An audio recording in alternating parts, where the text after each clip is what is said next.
Ladies and gentlemen, episode number 408 live. We are the very best in fantasy wrestling excellence, bar none, period. Welcome to the Archiverse TV. Welcome to the next episode of the Archiverse Wrestle Wars. And man, oh man, do we have a great show tonight. 9 matches of pure fire. And we're, of course, officially en route on a big, huge journey towards the end of the year because we have not one, but 2 epic stream previews coming your way very shortly in just a couple of weeks. Less than 2 weeks away, actually, is the very first YTD Academy stream preview, and that is going to, of course, be live on YouTube. And again, that's less than 2 weeks away. Tribute to the Troops is going to go live for YTD Academy, the very first stream preview on YouTube. It's going to be a great time, but then we continue the journey and continue blazing a path towards our final show of the year, the very last show of the year, the biggest stream preview of the Archiverse.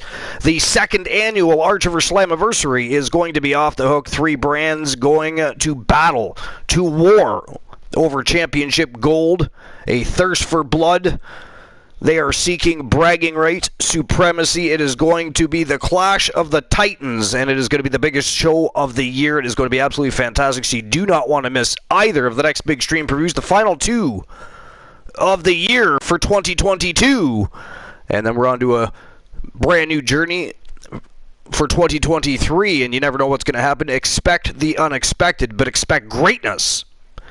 But ladies and gentlemen, before we get the show started, we're of course going to have a quick look at the dirt sheets. There's a few things to have a look at.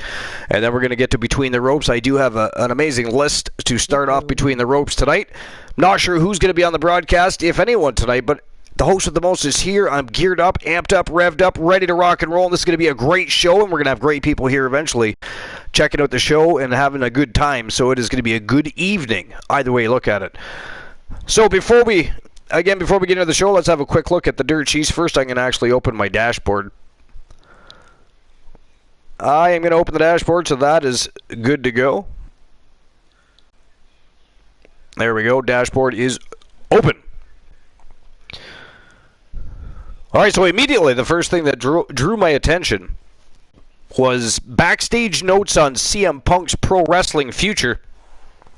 And although I've said time and time again, I don't really care to see him back in WWE, and I don't understand why they would bother wasting the money on him to bring him back into the company when that money could better be spent I just don't understand what they would do with him. That said, I'm very curious to know what he plans to do or wants to do or what they plan to do in general. I know it's been said that Triple H is not on board with bringing him back, but that doesn't mean that that's the final nail in the coffin, does it? Because Triple H isn't the final say.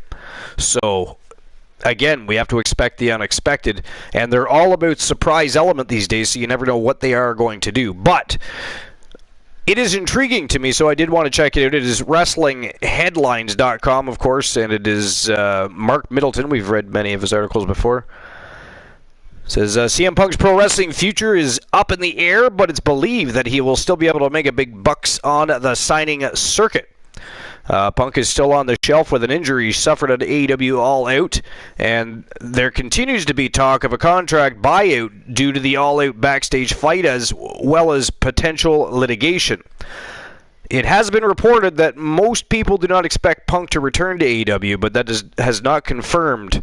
But former AEW producer and Punk's longtime friend was let go a few weeks ago, back for his role in the All Out fight as well. And AEW Executive Vice Presidents Kenny Omega and the Young Bucks are imminently returning to the storylines following their suspensions for the incident. So a new report from Fightful Select confirms a recent Wrestling Inc. report that currently there is no active litigation against Punk. Furthermore, there are no working plans to bring Punk back to the company. It was recently noted how a WWE source indicated the company would likely be interested in possibly working with Punk again. Since then, representatives from multiple pro wrestling companies have said they would at least be interested in having talks with Punk, but they aren't sure of how motivated he'd be to continue. With that said, several people on the signing circuit have said they still expect there to be a big demand for Punk to make an appearance or appearances if he's available. One source close to Punk said they would not rule out him wrestling again in the future, and they claimed he got the wrestling bug again. It was also said that Punk is a long way from even being able to wrestle again due to his torn left triceps injury, and considering all the moving parts with the AEW status, they aren't sure if he will still feel that way when things are done. The source close to Punk indicated that it's been made clear to them that at least options will be available if and when Punk wants to wrestle again. From there, it just says stay tuned to WrestlingHeadlines.com for more, as they'll keep things updated concerning CM Punk, his contract status, the buyout option, and anything he plans to do in the near future. It's going to be interesting to see what they do, that's for sure. It's one of those things, again, you just got to expect the unexpected because you never do know in the world of pro wrestling. So here's something from Ringside News. I didn't realize this was a topic of conversation again, but it's ringsidenews.com, and it is H. Jenkins that posted the article. Vince McMahon will not return to WWE for any role after his retirement. So Vince McMahon was forced to retire when a hush money scandal rocked the pro wrestling world. The investigation is now completed and WWE is moving on. That being said, a lot of people have questions about whether Vince McMahon is really done with WWE. According to Sean Sapp, behind Fightful's paywall, the general belief is that Vince McMahon is 100% done with WWE and he won't be returning to the company for any reason. The company announced today that the special committee has been disbanded following the completion of the investigation. Mr. McMahon can effectively exercise control over our affairs, was mentioned in the company's filing on Wednesday, which led some reading that to believe that he could possibly head back to the company. One WWE spokesperson was contacted for comment and said that Vince McMahon was done and would not be returning to the roles that were taken over by Triple H and several others. Beyond that, another WWE higher-up said that morale in WWE over the last few months has been the highest they've seen it in over a decade, and they've been around. Another longtime WWE employee said that while they initially had reservations, hesitations, and fears regarding McMahon's departure and him possibly quickly coming back, that's no longer the case. They went as far as to saying that everyone in charge realizes that would be a major step back for the company, and that today's filing instilled even more confidence in those that McMahon leaving would be a blow to the company. We'll have to wait and see what the future holds for Vince McMahon, but he's not coming back to WWE at this point. That isn't to say that he will stay out of the spotlight forever, because Mr. McMahon is certain to draw attention wherever he goes out in public. But what do you guys think? What do you guys think about Vince McMahon's retirement? Do you think he will remain retired? And yeah, Froggy, I'm not surprised at all that morale is the highest it's been in over a decade. I mean, with McMahon gone, there's a lot more potential for growth for that company. There's a lot more opportunity for wrestlers on the independent circuit worldwide. The sky's the limit now, and WWE can now become a much better company that has evolved properly into the future, you know. So Frog Hammett legs. Together we will grow. Glenola, what's going on, my friend? Welcome in. Thanks for stopping by. Welcome to Wrestle Wars. Episode number 408, Glenola. Here you shout me out. Together we will grow strong and our communities will remain strong by our constant support for one another's endeavors. Ghastly. Skipping the rest. But anyways, what do you guys think about his retirement? Do you think he stays retired, or do you think at some point he tries to make a bit of a comeback of sorts? I mean, I'm hoping that he still loves the business enough and still loves the company enough that he actually realizes that it's a good idea to stay away. That's what my hope is. But what do you guys think? And while you're answering that question, let's see what else is going on in the dirt sheets. Backstage Up update on WWE Crown Jewel following threat of attacks inside Saudi Arabia. Now, this is WrestlingHeadlines.com. Mark Middleton again, of course. So, WWE is reportedly moving forward with the Crown Jewel Premium Live event as scheduled, despite threats of a potential war breaking out between Iran and the Kingdom of Saudi Arabia. Goddamn, that doesn't sound very fun at all. You know, I must have missed that hit in the news. I mean, I haven't been really paying attention to the news in the last few days or whatever, but I did not know that was a problem. But that doesn't leave you feeling very warm and fuzzy inside, does it? You know? Everyone who worked with him, even despite threats of a potential war breaking out between Iran and the Kingdom of Saudi Arabia, the show will go on. But anyways, it was reported today by the Wall Street Journal how the Saudis have shared intelligence with the United States warning of an imminent attack from Iran on targets inside the kingdom. The American military and others in the Middle East are reportedly on an elevated alert level, according to Saudis and U.S. officials. In response to the warning, the kingdom and U.S. and several other neighboring states have raised the level of alert for their military forces, officials said. Saudi officials said Iran is poised to carry out attacks on both the kingdom and Erbil in Iraq in an effort to distract attention from domestic protests that have roiled the Islamic Republic since September. Well, that I knew, but I didn't realize there was recent threats of an attack inside Saudi Arabia. Reuters then reported that the United States is concerned about the threats from Iran against Saudi Arabia. Furthermore, the White House said the U.S. will not hesitate to respond if necessary. Well, that's not good. We are concerned about the threat picture, and we remain in constant contact through military and intelligence channels with the Saudis, said a spokesperson from the National Security Council. We will not hesitate to act in the defense of our interests and partners in the regions. It was reported today by Dave Meltzer of Wrestling Observer Newsletter that WWE Crown Jewel is still taking place as scheduled, but WWE officials are monitoring the situation. All plans are for the show at this moment, but you can't control the real world, it was noted. The WWE crews usually arrive in Kingdom at midweek before their events in the Kingdom. And for further information on what's going on with that, you'll have to stay tuned to WrestlingHeadlines.com, probably Mark Middleton, for more information. By the way, you can follow Mark Middleton on Twitter at this_is_Mark, M-A-R-C, if you wish to. And I might actually just do that, because I currently am not.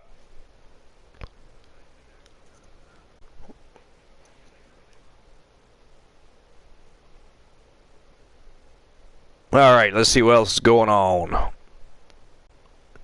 Archer High.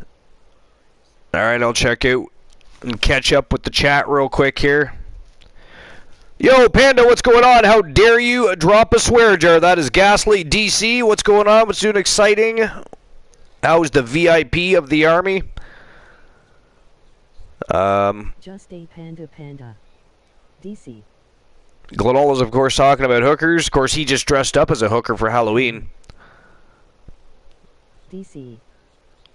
Was seen dancing naked at the local 7-Eleven shop while purchasing a slushie and a package of nerds. You can't make that up. It's on video. Yeah, thank you for the shout-outs. Appreciate that, Glenola. See now Froggy's not doing his job. It's a good thing one of the mods are. That's not what we heard, Glenola. I mean, we all know that Elijah Archer's done that in the past. There's photos. I'm good. I asked 3 of my streamers to come to Denmark and live a week in the forest with me, and they all said yes. Frog is doing better than I am. New mod, who dis? Who dis? That's so cool, DC.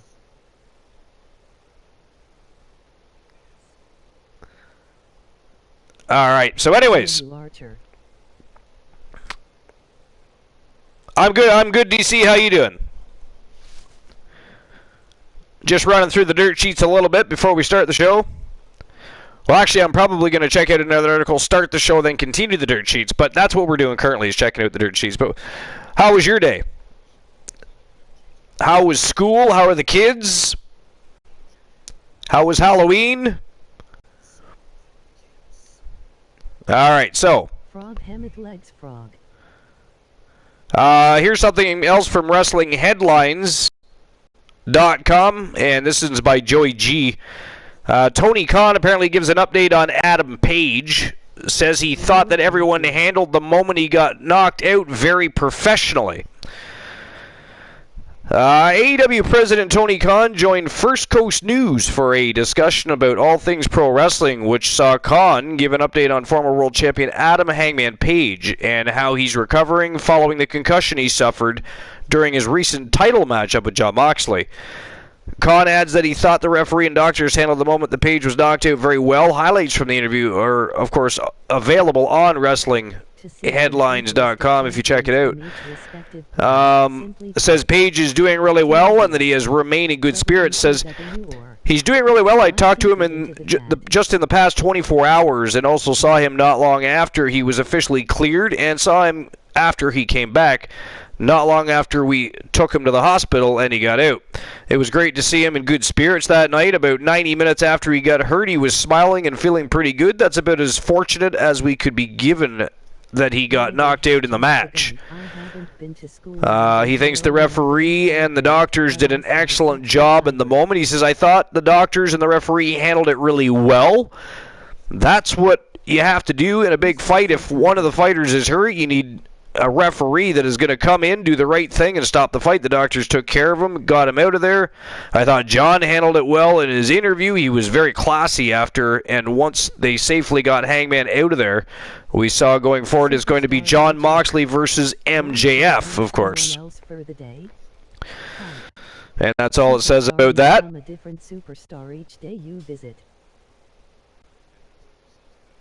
Alright, so before we continue on with the dirt sheets, I am going to get the show crack-a-lackin'. I'm sure you guys must be itching to get some truly elite wrestling going on your television sets. And of course, Froggy Mothlegs knows exactly what I'm talking about. Don't you, Froggy Mothlegs? You know, because you were watching, as was I. And at that very time and moment in history, while I was watching, the first thing on my mind was, Froggy, should we contact the powers that be and get Wrestle War started early? The world needs a wrestling promotion that can offer true entertainment to its viewers. And Froggy Mothlegs said, tell them what you said, Froggy Mothlegs. The number to win a YTD championship matches. Tell them what you said, Froggy Mothlegs. I said.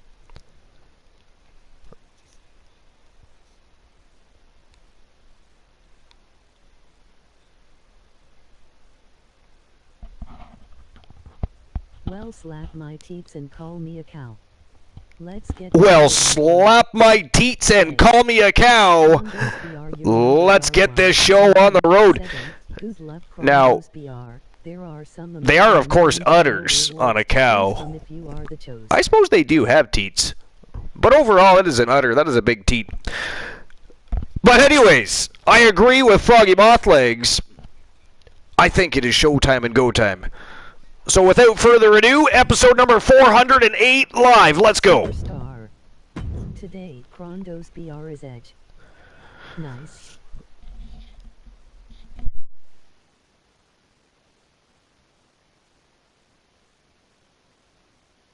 .408, feeling great.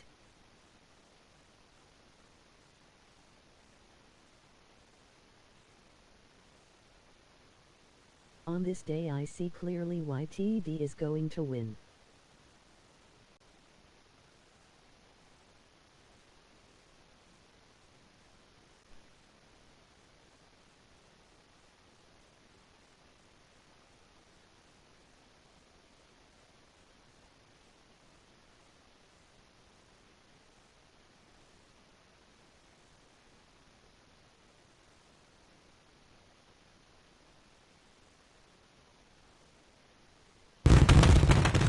And here we go. The road, the blazing path to both tribute to the troops and the second annual Archivers Slammiversary starts now. And of course, if anybody was paying attention to the YTD Academy today, my God, the action over at YTD Academy today was smoking hot. A lot went down, and if you were paying attention to YTD Academy at all today, tonight is going to make a whole lot of sense to you, but there is going to be a lot going down tonight. We, of course, have 3 championship matches on the evening, starting in the championship rounds. And, of course, that's another thing. You'll notice there is no longer an option to fully open the betting lines. I did notice that when somebody opened the betting lines all the time, and I was opening the betting lines for each and all the matches, it wasn't always getting full participation from everybody. So what you can do now is you can open them one at a time. That way, at least if you're opening them up yourselves, I know you're going to participate and want to bet on the matches individually. If you don't open them individually, the betting lines do open automatically in the championship rounds for the final 3 matches of any card. We're going back to the old school way. And, of course, tonight we're going to get things kicked off right now with a bang in the tag team division. It is the Outsiders versus the Public Enemy. Eddie D. Terror and Demon Razor ready for battle against Kevin Nash and Scott Hall. That is our first match of the night, and that's how we're going to get things started. But it looks like Froggy Mothlegs would like to bet on this matchup, so I will get the betting line open before we get the show fully on the go. Give me a moment. B. As you wish, Froggy.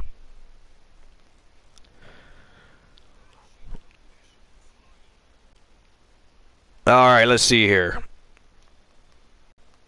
So who walks out with the W? Public Enemy do some work last night. Is it going to be the Public Enemy? Welcome back, Distinct Cone. Or welcome back, DC. Will it be the Outsiders? Scott Hall and Kevin Nash. You'll have 5 minutes to make your bets. And here we go, Froggy. Are you ready? The betting lines are about to open. The gates of hell are opening. You gambling fiends, let's go. Betting lines are open, and it is showtime and go time for the first match of the evening, the Outsiders versus the Public Enemy. Let's go. All right, and back to the dirt sheets. Let's see what's crack-a-lackin'. We're not done with the scoops of the day yet. All right, let's see here.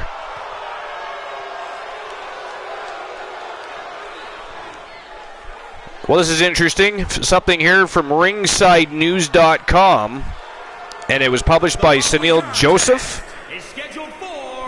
Says Ryback wants to be Goldberg's final opponent.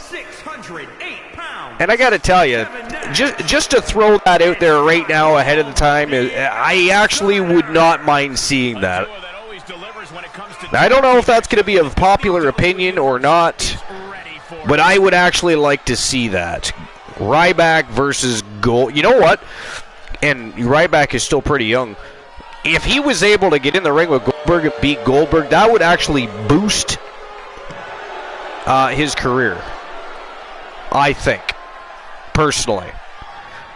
And we'll discuss that in a moment, or you guys can start sounding off about it right now. Kevin Nash, of course, the YTD Academy Legends champion. Tonight they're looking to get back into that tag team championship title picture. Well, they all will be. Everybody in the tag team division is going to be hungrier than ever as we start heading towards the second annual Archivers Slammiversary, the final show of 2022.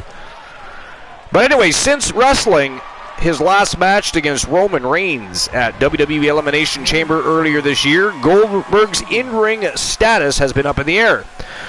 Nobody knows when or if the Hall of Famer will return to the ring. It's quite possible that Goldberg may have wrestled his final match in WWE, but if that isn't the case, there is one former WWE superstar waiting to be his final opponent. Early in his WWE career, Ryback started getting over with the fans for having a similar look to Goldberg. Just like the Hall of Famer, Ryback would destroy his opponents in a couple of minutes and leave. Fans quickly noticed the similarity between these two men and would chant Goldberg during Ryback's matches.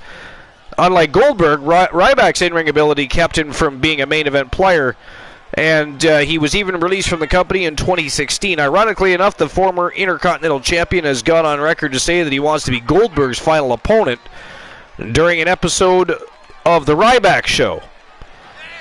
Nothing was ever like a dig. I like Bill. We met, I want to be his last match. I think the story is built in, or on a regular match if he's not ready to have his last match. I like Bill. I've never had any hate or animosity or anything. I was never trying to be Bill. Given the fact that Ryback will probably never compete in a WWE ring again, a match between these two men seemed highly unlikely. However, it would have been interesting to see these two men face each other. Ryback made his Raw debut in 2010 under the name Skip Sheffield as part of Nexus. He wrestled as part of Nexus until an ankle injury kept him away from the ring. Skip Sheffield returned to the ring in 2012 under the name Ryback. Of course, Bill Goldberg started out in the professional football and soon became Goldberg in WCW. The rest is history, but only time will tell what the future holds. But anyways, what do you guys think? What's your take on Ryback wanting to be Goldberg's final opponent? Is that something you guys would be interested in seeing?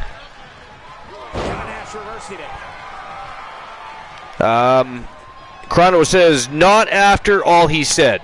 Yeah, well, you know. Oddly enough, saw Outsiders and the OG Public Enemy do some work last night. Not against each other, though. Can't quite get him there. Who's the third man? Who's the third man where? Kick finds it. And Nash expected that. Sequence of reversals there. Froggy says, whoa, sorry, deja vu. Forgot he came in as Skip Sheffield. Right in there. Right to the leg. But Froggy, what are you talking about? Who's the third man? Look at this. Oh, that's so painful. Hard to watch, too. Froggy says, I think they could put on a decent match. Not super high on Ryback, but in the right promotion with the right story, they might make it work. Yeah, well, I mean, to be honest, it would make a lot more sense in WWE than anywhere else. But yeah, I see what you're saying. You're not wrong. You are not wrong.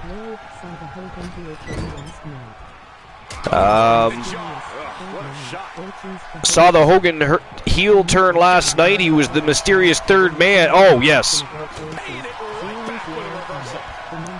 I mean, that was the moment that literally shook the foundation of the entire professional wrestling world. Man, oh man, what a moment in wrestling history. What a moment in wrestling history that was.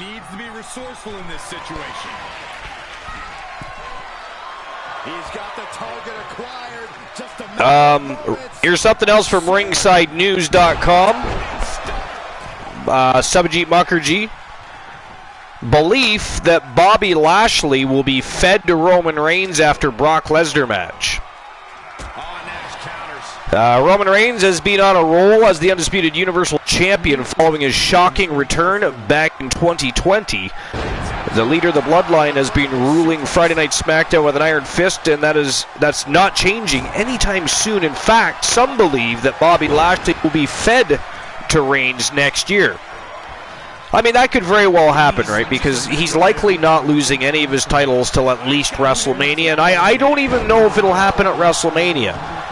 You know, who says it'll be WrestleMania? Maybe it'll end up being SummerSlam. Maybe they'll drag it right through and build that anticipation and build that, you know. I mean, people are now wanting to see Roman Reigns lose. For the longest time, they just wanted to see how long he was going to hold that title. Now they want to see. So there's a lot of potential there for a lot of great matches and feuds and really add to the legacy of what they've already done with the bloodline. You know what I mean? But anyway, the Tribal Chief became the undisputed champion after defeating Brock Lesnar at WrestleMania 38. Before that, Lesnar and Bobby Lashley also clashed for the WWE title at Royal Rumble. In fact, Lashley and Lesnar are set to face each other at WWE Crown Jewel on November 5th. While speaking on wrestling's Writing with Russo, Vince Russo stated that he believes Lashley will beat Brock Lesnar and then be fed to Roman Reigns. Yeah, that's what I'm saying.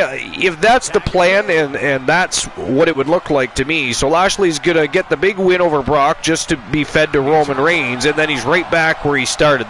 That's the problem with all of this. We'll have to wait and see whether or not Lashley will end up beating Lesnar or not, and then get fed to Roman Reigns. Fans might not want that to happen anyway. But what do you think? What do you think about what Vince Russo said there? Do you guys think that he will beat Lesnar and then just simply be fed to Roman Reigns, or do you think he takes the loss to Brock Lesnar and Brock Lesnar gets fed to Roman Reigns again?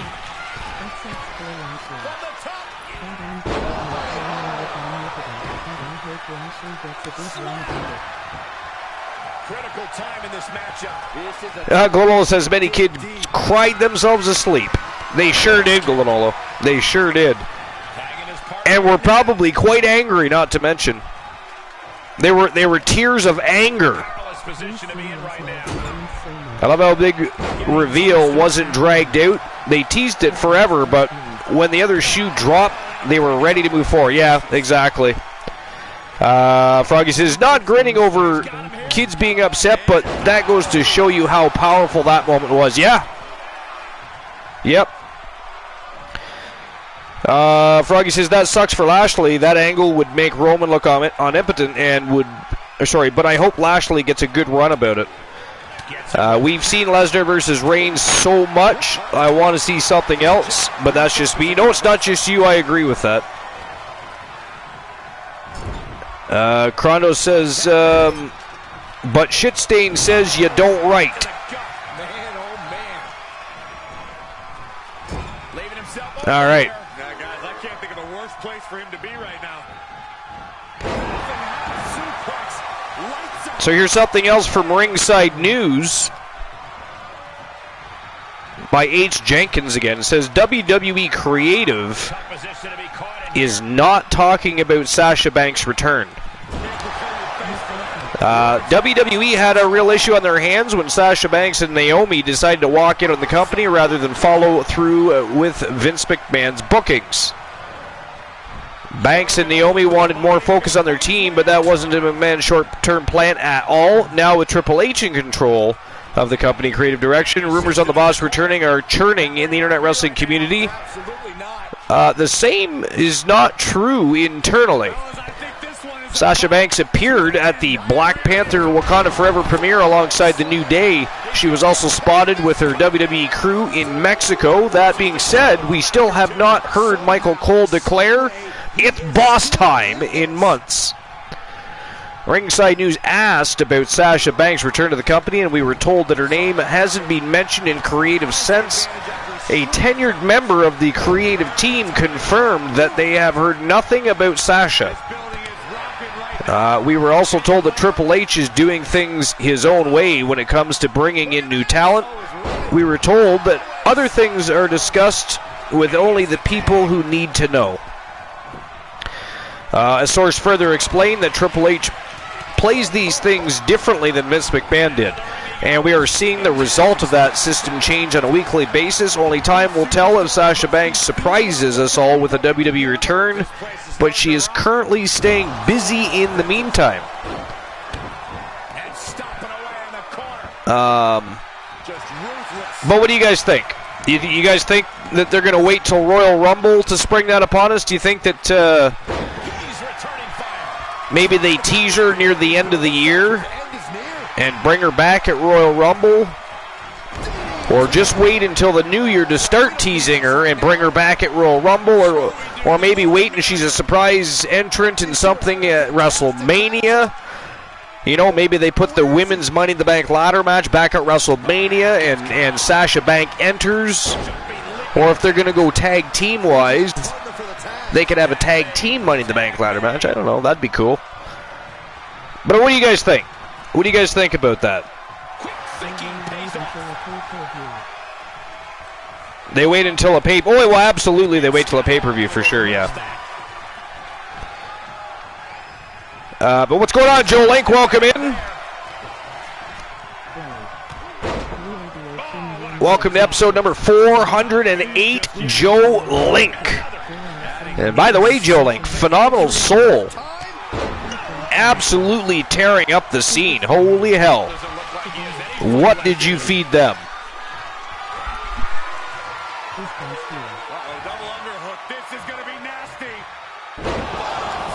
What did you feed them? Because they are tearing up the scene. Crazy.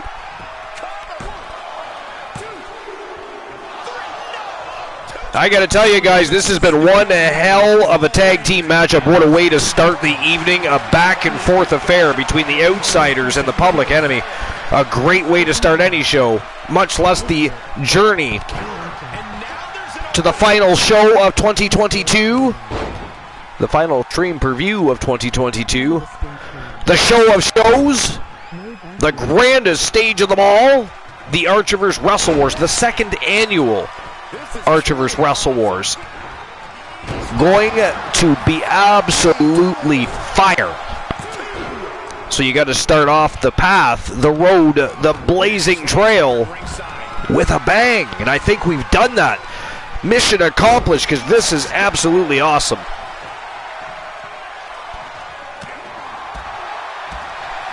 Froggy says no boss yet. Joe Link says just great training. Today, Joe Link is Kane. Hey, I haven't figured out who I am yet today. Good idea, Joe Link.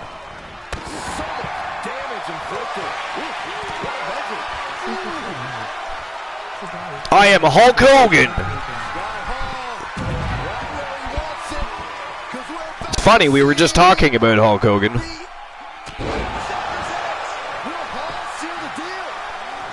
Speak of the devil, he is sure to appear.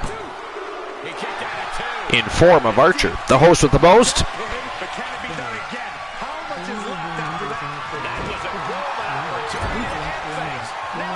I hate doing the job. Froggy says, you can tell this new world order, brother. Glenola is also Kane. We have two Kanes. You know, we once had two Undertakers, but two Kanes, that's ghastly. I feel like two Kanes would be far more destructive than two Undertakers.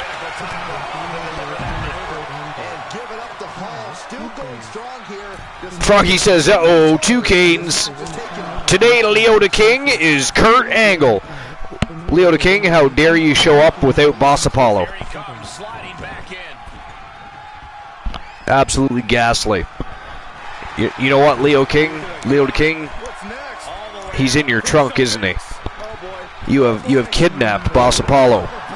We are going to have to ban you from the show until you go get him out of your trunk.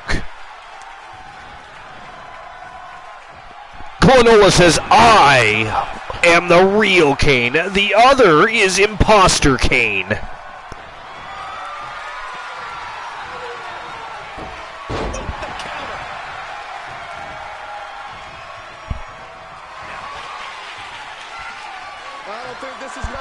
So, what do you say about that, Joe Link?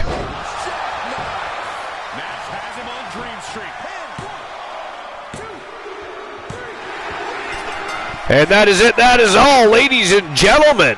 Wow, after a tremendous tag team matchup, the winners of the match, Kevin Nash and Scott Hall, the Outsiders, pick up the big W in the opening match of the night. Wow, what a match that was. You know what? shout out to the Public Enemy because that was still a great matchup. So Kevin Nash and Scott Hall now look to greener pastures as they continue their journey towards those tag team championships. I'll issue the payout for that. Winners of the match, the Outsiders, and the payout has been issued.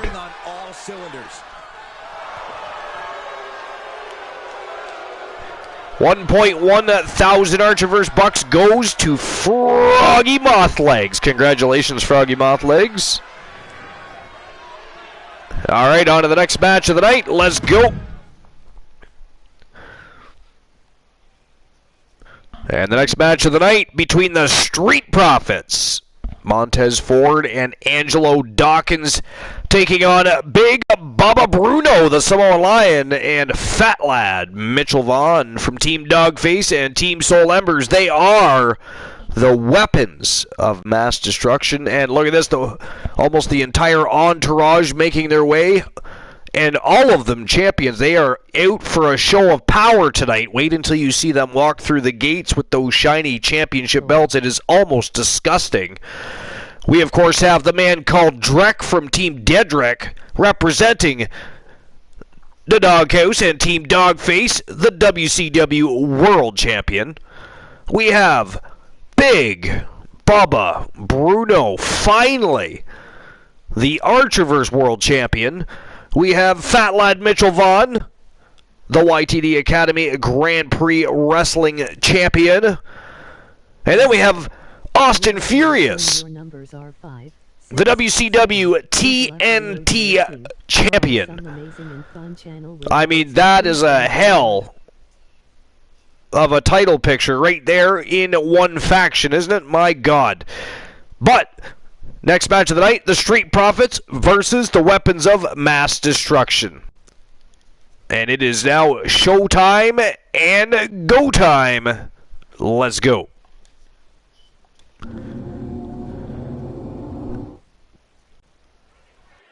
All right. Now, as it works, you have until the first bell to open betting lines in any round.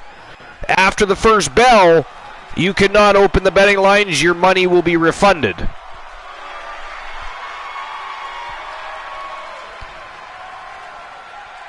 All right. Let's see what else is going on in the dirt sheets.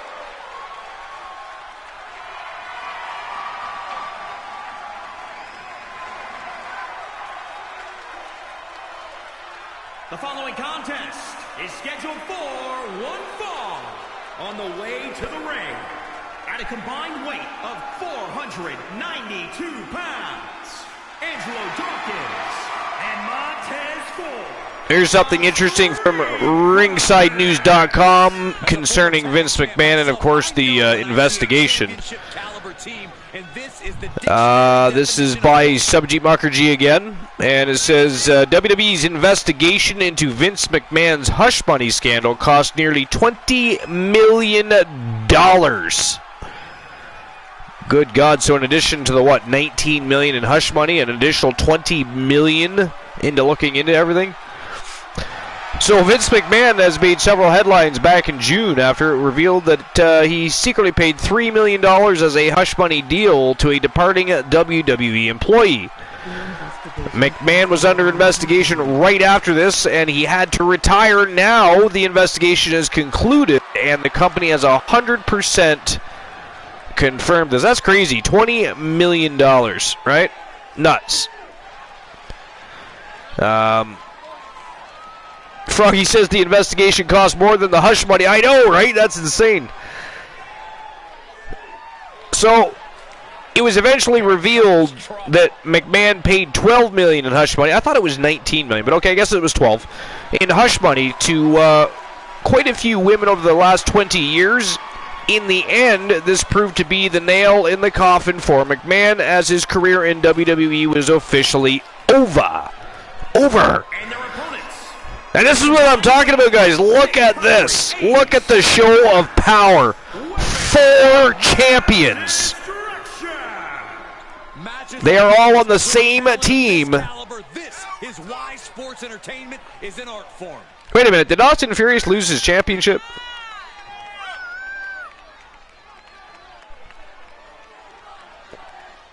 No, it didn't. This easy and he passed money was worth more.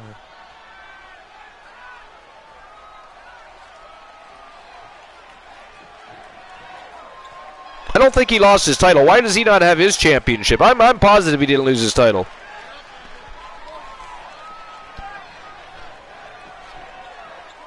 I mean, that is ghastly. They let everybody else bring their championship belts out to the ring except Austin Furious. I mean, I would be upset about that if I were him.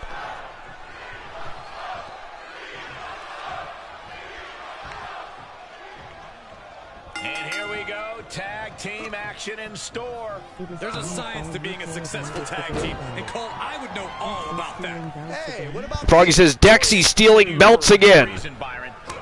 I mean, he could be. You never know. Except for he probably would have no interest at this point in time in the WCW TNT Championship. Anyways, all right. In fact, an additional $5 million of unrecorded expenses were linked to Vince McMahon. In the 2022 third quarter earnings report, WWE announced that the investigation has completed and the special committee has been disbanded. The investigation cost $19.4 million in total. As previously announced, a special committee of independent members of the board of directors was formed to investigate alleged misconduct by Vincent K. McMahon, the company's former chairman and chief executive officer, who resigned from all positions held with the company on July 22, 2022, but remains a stockholder with a controlling interest, and another executive who is also no longer with the company. The special committee investigation is now complete, and the special committee has been disbanded. Management is working with the board to implement the recommendations of the special committee related to the investigation for the 3 and 9 month periods ended September 30th, 2022. The company's consolidated pre-tax results include the impact of $17.7 million and $19.4 million, respectively. Associated with certain costs related to the investigation, please see the company's SEC filings, included but not limited to its annual report on Form 10K/A and quarterly reports from Form 10-Q/A and Form 10-Q. For further details and ongoing risks regarding this matter. Triple H took over as the head of WWE Creative, and since then he has made several changes to the WWE. We'll have to wait and see what's next in store for the company. Now, this is situation apparently behind them, but the ramifications will likely last forever. What do you guys think about that? He needs to find his way back into the ring. What do you guys think about that? $17.7 million and $19.4 million, respectively. That's crazy, right?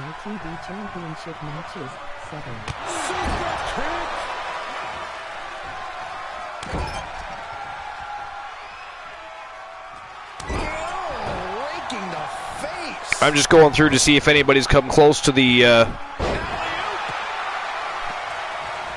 numbers yet.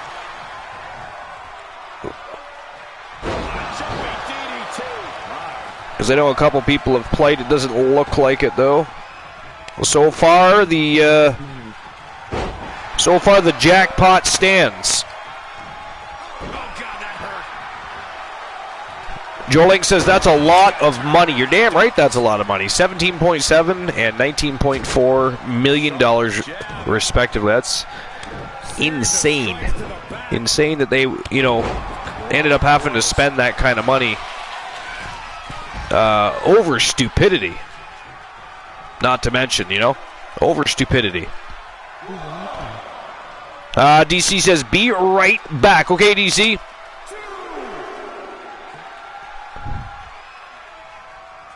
All right, let's see here.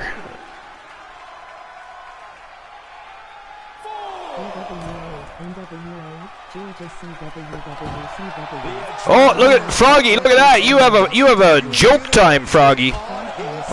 You got a joke time. I don't know what to tell you. You got to tell the masses a joke. They want a joke. Bad predicament right here. Crondo says AWA, NWA, Georgia CW, WCW, TNA. Nobody could beat Vinnie Mac but boobies. You know, Crondos? You bring up a fine point. Well played. I like it. I like the vibes. I mean, first Vince got beat by a panda. Actually, that's not technically true. He gave up that lawsuit. He didn't want to spend any more money just to keep an F in a name that didn't necessarily need to be there. You know, it was always World Wrestling Federation Entertainment. All right, it wasn't actually WWF, it was WWFE. They just coined WWF and tried to utilize it for marketing purposes, etc. World Wildlife Fund got upset because every time somebody Googled WWF, they got a picture of Hulk Hogan and not a panda. So they were offended. They were a little upset, you know. And Vince probably could have tied that up into court forever, and I would almost be willing to bet won eventually, considering logo was different type of company. The company's name was actually WWFE. But it was a lot more fun to run a slogan and a campaign called Get the F Out, because that was a fantastic and brilliant idea. It was a lot of fun. And but they did, you know, of course, in the headlines. I remember it clearly when the judge finally made the ruling and everything was said and done. The headline the next day said, Vince McMahon pinned by Panda. And how dare they? But it was funny. But now he's been pinned by boobies. Quite literally.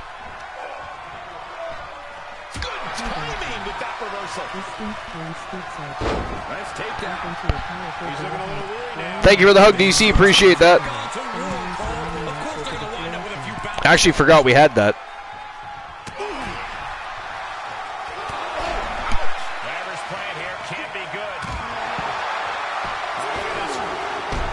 Says, whoa, what a spontaneous and anonymous occurrence. Indeed, it was a spontaneous and an anonymous, of course, occurrence. But Froggy, you know, we're still waiting for that joke. I don't see a joke. I can't read a joke. There's no joke. How dare you? And by the way, has anybody messaged Boss Apollo to say how dare you for being tardy? Or absent in general? That needs to be done. Glenola does not wish to speak to anybody tonight, so he has opted to remain in the chat room. He's feeling it now. This fight is pumping him up right to the kidneys from behind. And I'm not really sure where Boss Apollo is. I was talking to him earlier. He was going to be here tonight. But clearly he has matters to tend to outside the business, so that's okay. I got the ship and it is sailing smooth. Froggy says a woman was walking along the beach, and about her divorce, she accidentally rubbed a partially buried lamp, and a genie came out. He said, I'll give you a wish, but there's a catch. Whatever you wish for, your ex-husband will get 10 times over. The woman thought for a minute and said, I was to give birth to triplets. I wish to give birth to triplets, I suppose is that what's supposed to be. Damn, that means the ex-husband's going to have 30 kids. That is ghastly. That is absolutely ghastly. This joke is actually painful. Yes, I assumed that meant to say wish. So the woman thought for a minute and said, I wish to give birth to triplets. And you know what's next, guys? This spells trouble for Montez.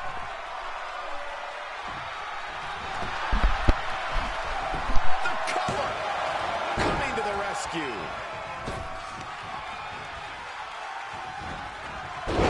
Returning fire from Dawkins. I mean, was that the end of the joke? Tag is made, and here we go. He knew what was coming. I mean, was that it? The woman thought for a minute and said, I wish to give birth to triplets? There's the tag. And why the hell did the woman only get one wish? Is that one of those, Definitely you know, sexist things, like when a woman walks into a car lot and has to spend up to $7,000 more for a vehicle than the man that walked in prior? Most people get 3 wishes, Froggy. 3. Not 1, not 2, but 3. The woman got 1. Why is that? That is what I ask you. Now he's been put on the defensive. Oh, the original has 3. I see. Yes, well, the original would make sense. The original would make sense. Here he goes for the win. And he makes the save for his team. All right, so anyways. Listen to this place. It's electric. So here's something else. This is from WrestlingNews.co, and it is from Angel Arambolas. Towards attack. Former WWE star Jeff Jarrett, JEFF, JARRETT, debuts on AEW Dynamite. So WWE Hall of Famer Jeff Jarrett debuted tonight on AEW Dynamite. His debut happened after Darby Allin lost a match to Jay Lethal. A fake Sting showed up, and towards the end of the match, the person was revealed to be Cole Carter. The lights went out after the match, and Sting's music played, but someone stuck up behind Allin and hit him with a guitar. It became clear after this that it was Jeff Jarrett. Jarrett cut a promo about his family's history in the wrestling business. Jarrett said his father and grandmother's fingerprints are all over AEW, and before he gets done, there will be full body bags. And that's all that article says. But what did anybody besides Froggy and I see that? I know Froggy Mothleg saw that. What did everybody think about that? Anybody that saw it, what do you think about Jeff Jarrett joining AEW? He's finding himself in trouble here. These are dire straits for him. He needs to be extra cautious now. Sliding back into the action. This is not going to end well. What do you think, Froggy? What do you think they're going to do with Jeff Jarrett? Do you think Jeff Jarrett goes for a world title or a title of some sort? For Montez Ford. I mean, it couldn't hurt your championship's prestige to have somebody like Jeff Jarrett be on the list of former champions eventually. You know, they've already got Chris Jericho there. CM Punk is there. I'm all right with JJ being anywhere, myself personally. I quite like Jeff Jarrett. I like Jeff Jarrett a lot. Always did.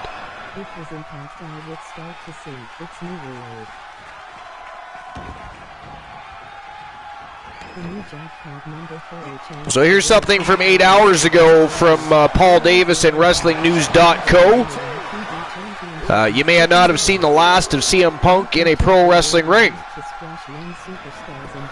So CM Punk has not spoken publicly about what went down after AEW All Elite, but recent reports have painted a picture told from Punk's side.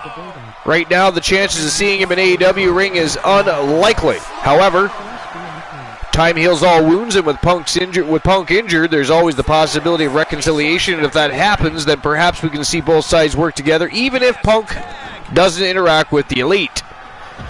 There has been talk of legal action from one party, but as of now, there has been no word of litigation from AEW or from Punk's side.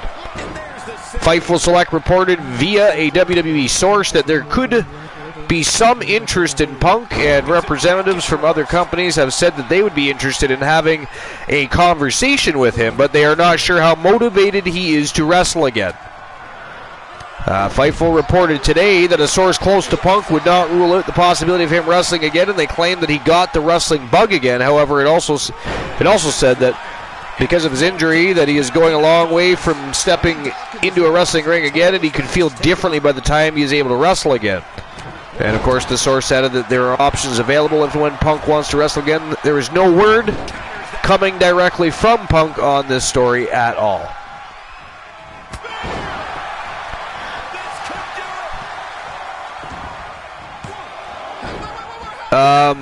Here's something else from WrestlingNews.co. Andrew Ravens, former AEW star, criticizes stale show and pitches format changes.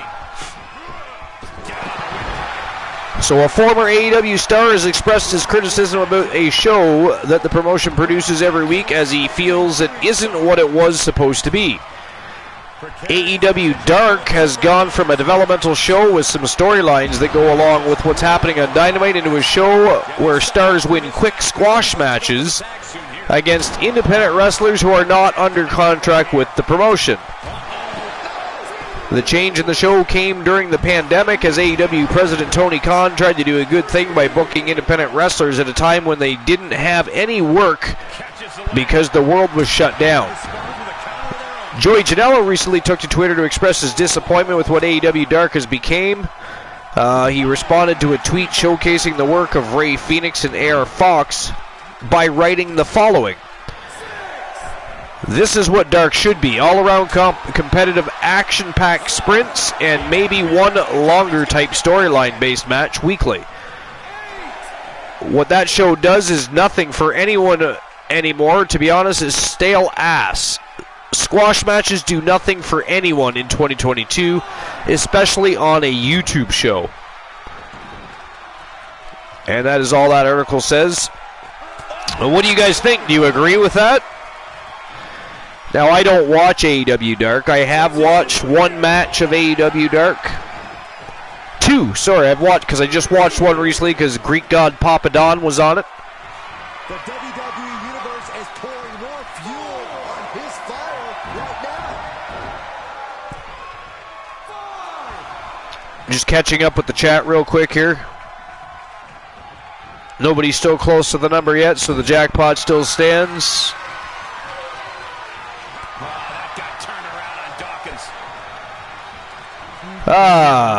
Let's see here. Okay, you wait your happy ass a minute. When my coffee's done, I'll see if I can redeem myself in your eyes. Excellent. Please do so. DC wants to hear the long. As you wish, DC. I'm alright with JJ joining. I already read that. If it was Impact, I would start to sing "It's My World." I think JJ will be used to squash younger superstars and bury them for old guys, then let go. Well, you might not be wrong about that, Glenn, really, to be honest. Good move for AEW, Joe Link says, would be great for their world title. Yeah, it really would be. Like I said, it would look good to have Jeff Jarrett on the list of people that have held it. Just give it more prestige. Then they just need to find themselves a real world championship instead of using Grandma's brooch. Glenola says, oh, wait a minute. First, Froggy says, felt like they copy and pasted the NWA information without build-up, but I watched that, so it's in my brain. And Glenola says, flush BM Punk. Froggy says, I like JJ's current packaging more than what little I saw in WWE, for what that's worth. Glenola says, I have only watched the Papadon matches. Yeah, I mean, I've watched one other match besides that, but aside from that, just the Greek God Papadon match. Look at this.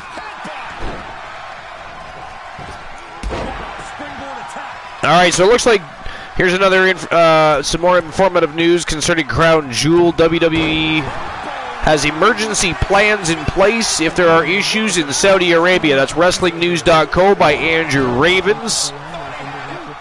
In the past 24 hours, there has been some concern for WWE talent as they travel to Saudi Arabia for Saturday's Crown Jewel event, following a report by the Wall Street Journal that stated Saudi Arabia made the United States aware of potential imminent threat to their kingdom from Iran. Crown Jewel is slated to be hosted from Riyadh.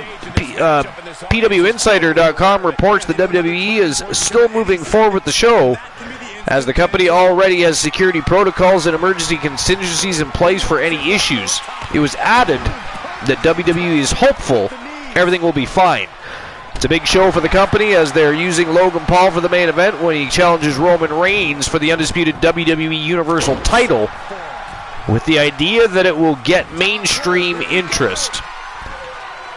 WWE is already planning the first event in Saudi Arabia next year. The company has a 10-year partnership with the Saudi General Sports Authority, and WWE has paid big money to host 2 events in the country per year.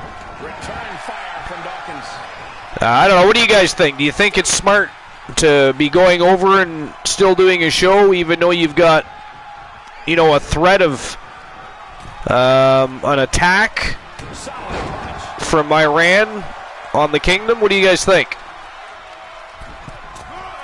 He's got the answer for that one. And Ford is still managing. What do you guys think about that? You have to be impressed with Montez, given what he's been through thus far. All right, let's see here. Froggy says a woman walked the beach stewing about her divorce. Her husband had the lawyers and the reputation, so he took more than half his fair share in the divorce. Money she earned, the house she picked and turned into a home. Her sandals were in her hand, her bare foot lightly scuffed over something warm and metallic. There was a flash of green light and a glowing man suddenly stood beside her. I am a genie, he said. I sense you're having a hard time, and I wish to ease your pain, but there is a catch.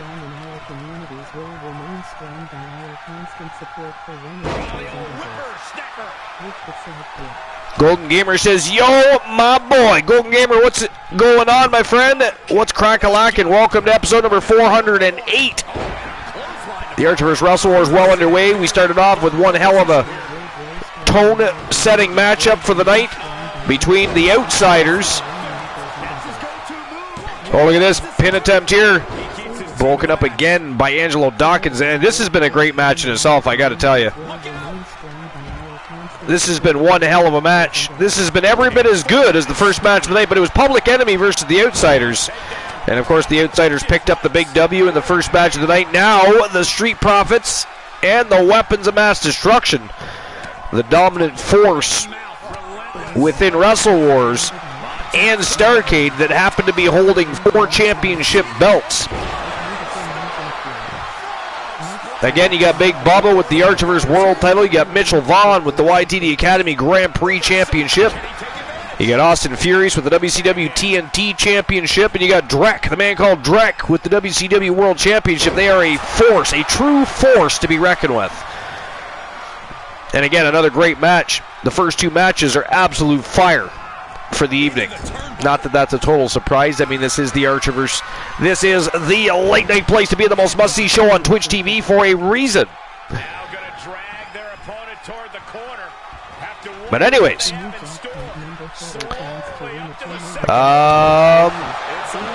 the woman upset blurted out, "He took my home. I want a mansion on the beach." A beautiful mansion appeared next to it. An identical string of 10. Your husband is now one of the leading property owners in the state. Your husband, you have one wish left. Oh, I must have missed one. What the hell? I did. All right, hold on. What is it she has? The genie smile, perhaps trying to be comforting, and he answered, "Whatever you wish." I wish $1 million, the woman cried. A pair of black duffel bags appeared before her, stuffed to the brim with stacks of hundreds. "Whatever you wish," the genie went on, "your husband gets 10 times over. He was a millionaire, now he's a multi-millionaire." Perhaps thinking about what to do next here. Then fast forwarding, of course, now he's also got a string of he's one of the most leading property owners of the state. You have one wish left. The woman bit back her next wish. Her jaw flexed. She thought, she considered, and finally she said, "I want to give birth to triplets." There, the trailer and the full motion picture. Okay, that's better. I mean, see, that would have been much funnier the first time around, but now that we already had the punchline before the full of the joke, I mean, now it's just not funny. So now you need a redeeming joke to make up for your blaspheming.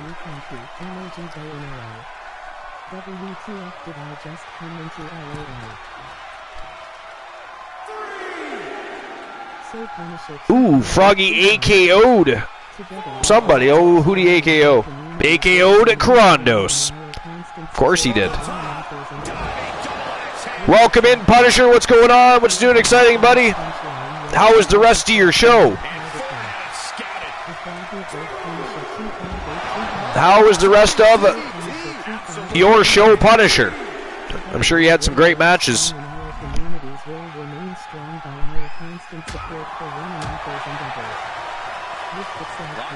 All right, here's something else from WrestlingNews.co.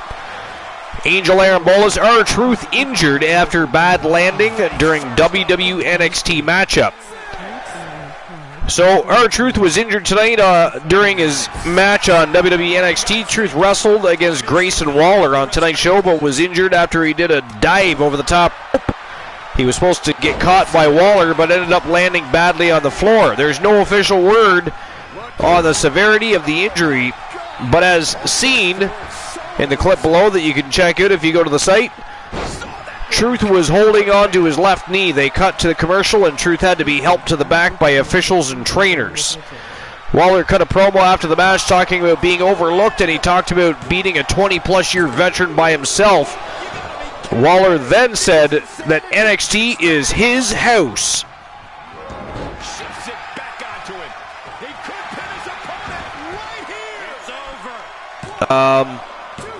So it's too bad that he got injured, honestly. I mean, nobody wants to see anybody get injured, much less somebody that's aging, like, you know, R-Truth.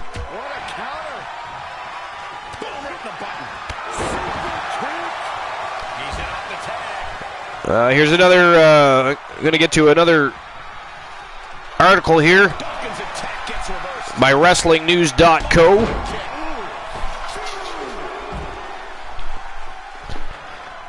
I'm just trying to see who posted it. Oh, it was posted by Paul Davis.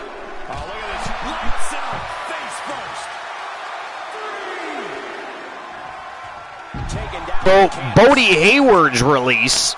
Now, what the title of this is there's more to the story behind the release of NXT's Bodie Hayward.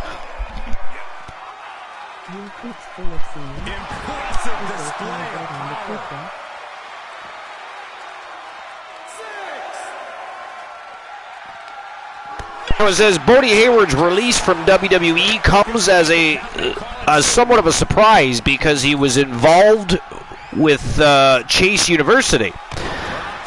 For Brian Alvarez on Wrestling Observer Live, there is apparently more to the story behind Hayward's release. All I will say, because I don't know all of the details, but there was stuff going on, Alvarez said. I guess the easiest way to describe it is apparently Bodie was a handful, so it wasn't just, well, let's get rid of this guy or whatever. But I did hear from multiple people that it wasn't just we're going to cut some folk, we're going to cut this person who was right in the middle of a storyline. There was more to Bodie's story. That's really all I can say because I don't know what the more is, but you know, you've got a bunch of guys and whatever, they're in Florida and there's a loop and God only knows what can happen. Alvarez said that he presumed that the other releases were because they were not improving. He also stated that yesterday he heard that there were 6 releases, so it's possible that one name has been not given out yet. In addition to Bodie Hayward, the following names were released today. Sloan Jacobs, the 19-year-old, previously wrestled as the Notorious Mimi on the independent scene before signing with NXT in March of 2022. She has worked on some NXT live events and in the women's breakout tournament.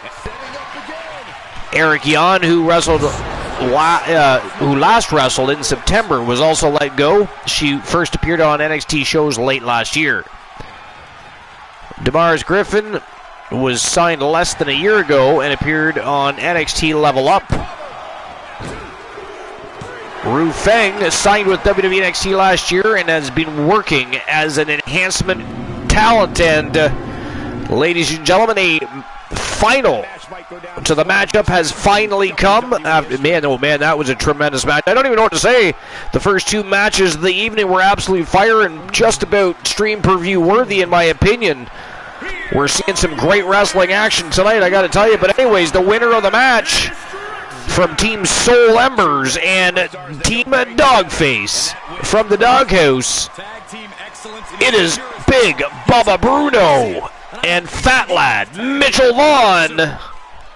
The weapons of mass destruction are your victors. All right, we'll move on to the next match of the night here in just a moment. So that was the end of that article. Those were the rest of the people that were released from NXT. I'm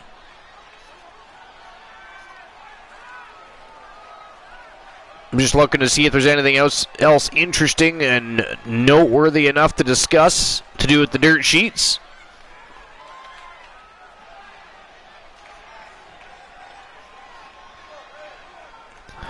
There's something interesting from ringsidenews.com. Subberjeet Mukherjee again, and of course I'll get the next match of the night ready to rock and roll first. There was no betting line in the last matchup, so I will not be issuing a payout. But here we go with the third match of the evening. And here we go, it is the Gatecrashers.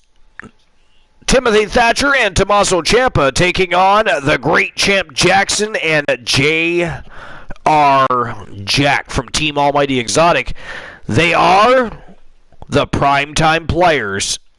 And both these teams, just like the Outsiders, just like the Weapons of Mass Destruction, they are looking to get back into the title picture and chase those championship gold belts as we approach the second annual Archiver Slammiversary. But here we go. Oh, wait 1 minute. Joe Link is opening up the betting line, so just give me a second while I go ahead and do that. All right, Joe Link, I'll do it right now. Give me a second. Become someone else for the day. Type superstar and become a different superstar each day you visit. All right, so who walks out with the W? I wonder if history will repeat from it earlier. Is it going to be the Gatecrashers, Timothy Thatcher and Tommaso Ciampa, or is it going to be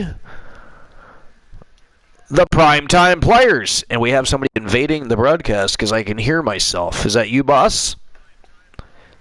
It is not. Hey, welcome in. What's going on? Nothing, just... What's that? Well, I'm not sure what Boss is doing. I know Glenola's not feeling the best tonight, so he's in the chat, but he's not on the broadcast. And Woozy's still... actually, Woozy's getting ready to move again. That's all I'm going to say about that. I'm not sure how much he's told everybody else and what he wants to be put out there as far as information regarding what he's up to in his personal life. So if he happens to pop in the chat, we can see if he's willing to give us that information. But he's got some things going on, so he's not been on the broadcast or in the chat much lately, but he is hoping to get back soon. And aside from that, Christian Cool, I mean, he's at work. So tonight I am sailing the ship, or was sailing the ship solo. But welcome in. Thanks for stopping by. What's new and exciting? Oh, you did? Why? Oh, did it? Yeah, you just drained. Lacking that energy. Well, WrestleMania has 2 nights. Why can't you? Food is good.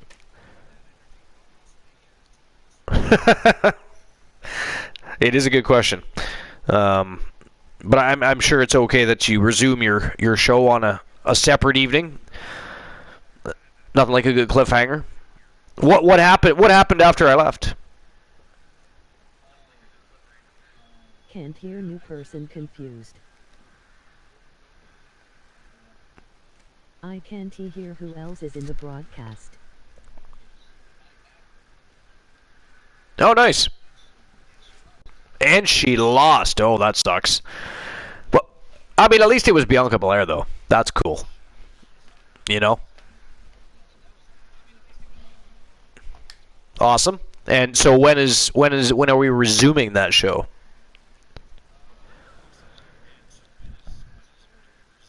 Oh, okay, gotcha. I see what you mean. So you didn't let it postpone the rest of it. You just kind of fast forwarded to the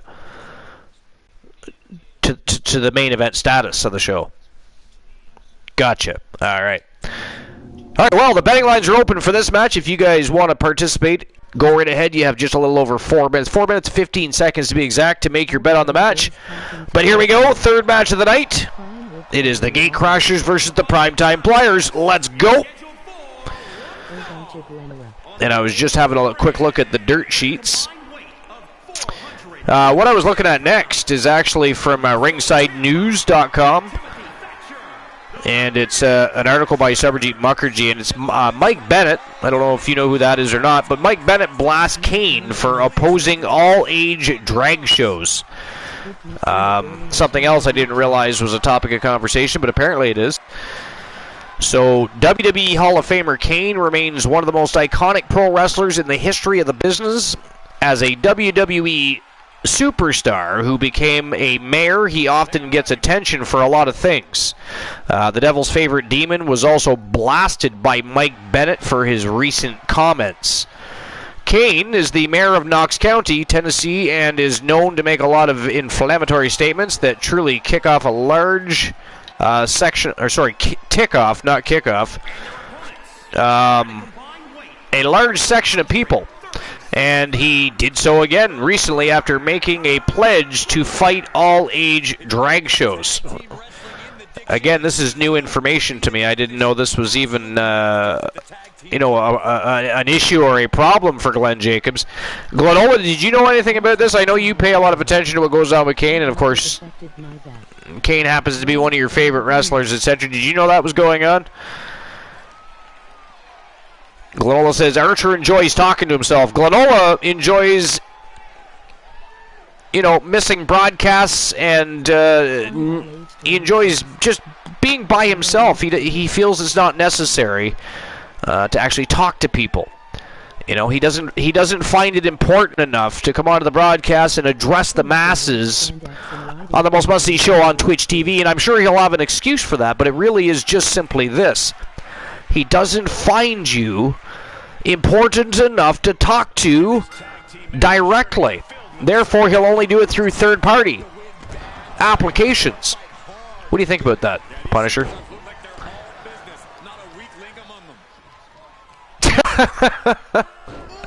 Mr. Finer Than Frog's Hair.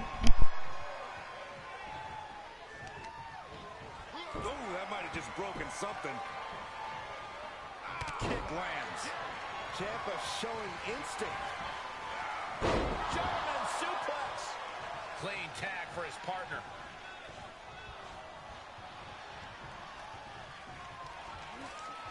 Whatever's playing here can't be good. I haven't heard anything of him coming out on the topic, but I do know there have been quite a few of these shows appearing.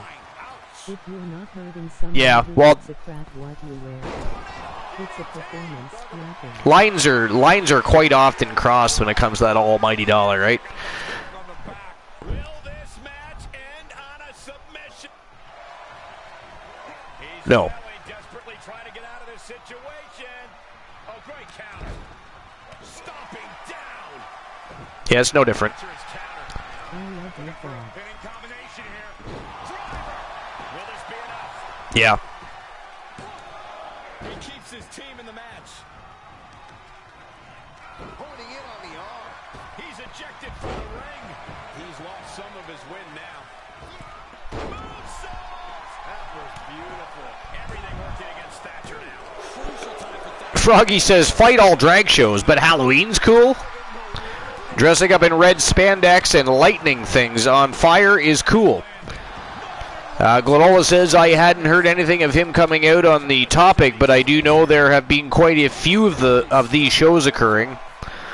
And Froggy says, if you're not hurting someone who gives a crap what you wear, it's a performance. Well, that's exactly what Punisher and I were just basically saying. Like, there's no difference between that and or you know, Punisher and I dressing up as Marvel superheroes and parading down the street, you know, knocking on doors for candy. At the end of the day, and I don't. I mean, I understand that some of those shows can get a little bit. What's the word you're looking for? But I mean, it's also behind closed doors. Risque, that's a good word for it. But it's behind closed. As long as it's not out in the middle of a street, because that's one thing that I'll say is with some of the gay pride parades. Because I love the gay pride parades. You see so many great people coming together and you know, celebrating being themselves and having a great time. But there's some of them that take things way too far and start doing things that just are. It has nothing to do with being a lesbian or queer or transsexual or any of that. It has to do with morals, and an adult doesn't sit and make out in front of children, right?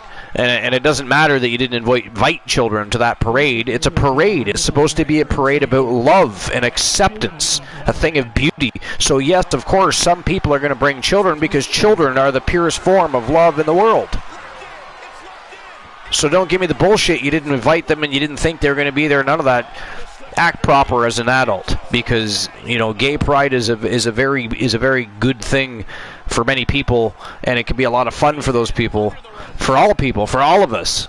You know, if you haven't ever attended a gay pride parade, shame on you. You should go have some fun, and maybe it's not like you have to walk down the street with them or anything like that, but go attend one. It's a blast. You know what I mean? I don't even like. I hate the whole gay, lesbian, trans people. They're people. I don't care what they do behind closed doors. It does not matter to me what they do behind closed doors. It doesn't matter to me what they wear out on the street. It does not matter to me who they choose to sleep beside. None of that matters to me. What matters to me is they're a good human being. If you're a good human being, that's all that matters. If you're not a good human being and you're a piece of shit, it doesn't matter if you're queer, straight, bisexual, gay, lesbian, whatever. Don't matter. You're a piece of garbage, and that's all that matters. And that's all I've got to say about that. But anyways, I'm going to read this article because, again, I didn't know this was an issue. So anyways, I guess Kane said in part that over the past couple of days, my office has been flooded with calls concerning all ages drag shows. Let me be clear, I don't care what consenting adults do, but leave kids out of it. As mayor, I will do everything I can to ensure these events don't happen on Knox County property. Naturally, a lot of people have called him out on this. This included Mike Bennett, who looked to Twitter and blasted Kane for what he said and revealed how he took his kids to an LGBTQ festival. We took our 4-year-old and 2-year-old to an LGBTQ festival here in the town I live in. There was a drag show. They had an absolute blast. They now refer to it as the Dragon Festival. My son will dress up with his sister in a tutu and play with monster trucks. Let's let kids be kids. Kane revealed that WWE had no plans for him to turn green. He recently received a special honor from WWE for achieving a milestone. We'll have to see if Kane will ever stop saying offensive remarks or not. And I guess that seems to be all there is about that as far as that article goes. So yeah, I didn't know that. That's new information to me, but I don't know. What do you think, Punisher? Just punched him right in the mouth. Relentless. Ooh. What a punch. That's how you stop your opponent. Futureverse, emoji face blowing a kiss, emoji heart suit, emoji heart suit, emoji heart suit. Curlini! I'm sorry, Punisher, I have to interrupt. Curlini! I mean, I'm spreading the word of love, and you cut my cords. How dare you, Curlini? That is ghastly. We're actually having a very good conversation, though, Curlini, about people's opinions on drag shows. So, how about we wait till my conversation with Punisher is over, and then I will take a little bit of a voice break and fulfill your cut the cords, you ghastly little creature, you. But anyways, I do think it's an important topic of conversation. Do you guys have a problem with kids being at gay pride festivals, parades, or anything to do with LGBTQ festivals? Do you have a problem with kids attending those things? And I don't know what he meant by he took his kids to a drag show. Now, I don't know if that means he actually went to a drag show and took his kids, or if he was at a festival and there just happened to be, you know, drag professionals there performing in the streets or what have you at the festival. But what are your thoughts? What do you what do you think about again, LGBTQ festivals and drag shows and children? Punisher needs to share his mic, his voice still LSNTNL. Oh, Punisher, you got to share your voice. Apparently your mic isn't sharing to all broadcasts. You just go into your party settings, or you go into your settings, go to device, and make sure that your mic, your voice is shared to all.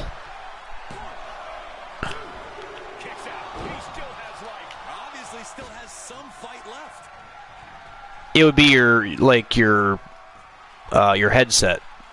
It should be just device. It should be listed in devices.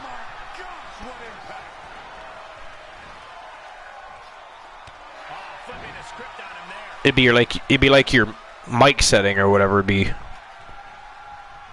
But it should say share your voice to all. Can you guys hear him now?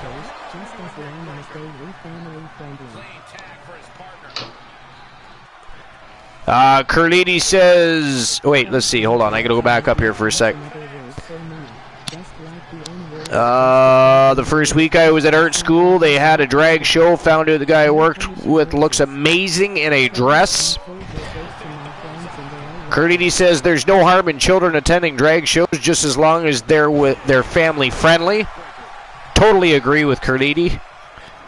Grano says, Froggy Mothleg's my dude, that's another word for many, just like the N-word is just a problem when it is used by someone who's not part of the group. Froggy Mothleg says, no Punisher noises. DC says, Frog, I told your joke to my friends and they all loved it. But my beard don't need it. Sorry, Joel Link, can you hear Punisher now?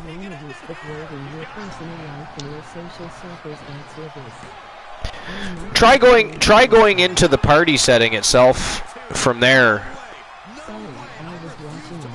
and adjust your mic levels or whatever. I know there's a section in there where it'll give you the option to share your voice.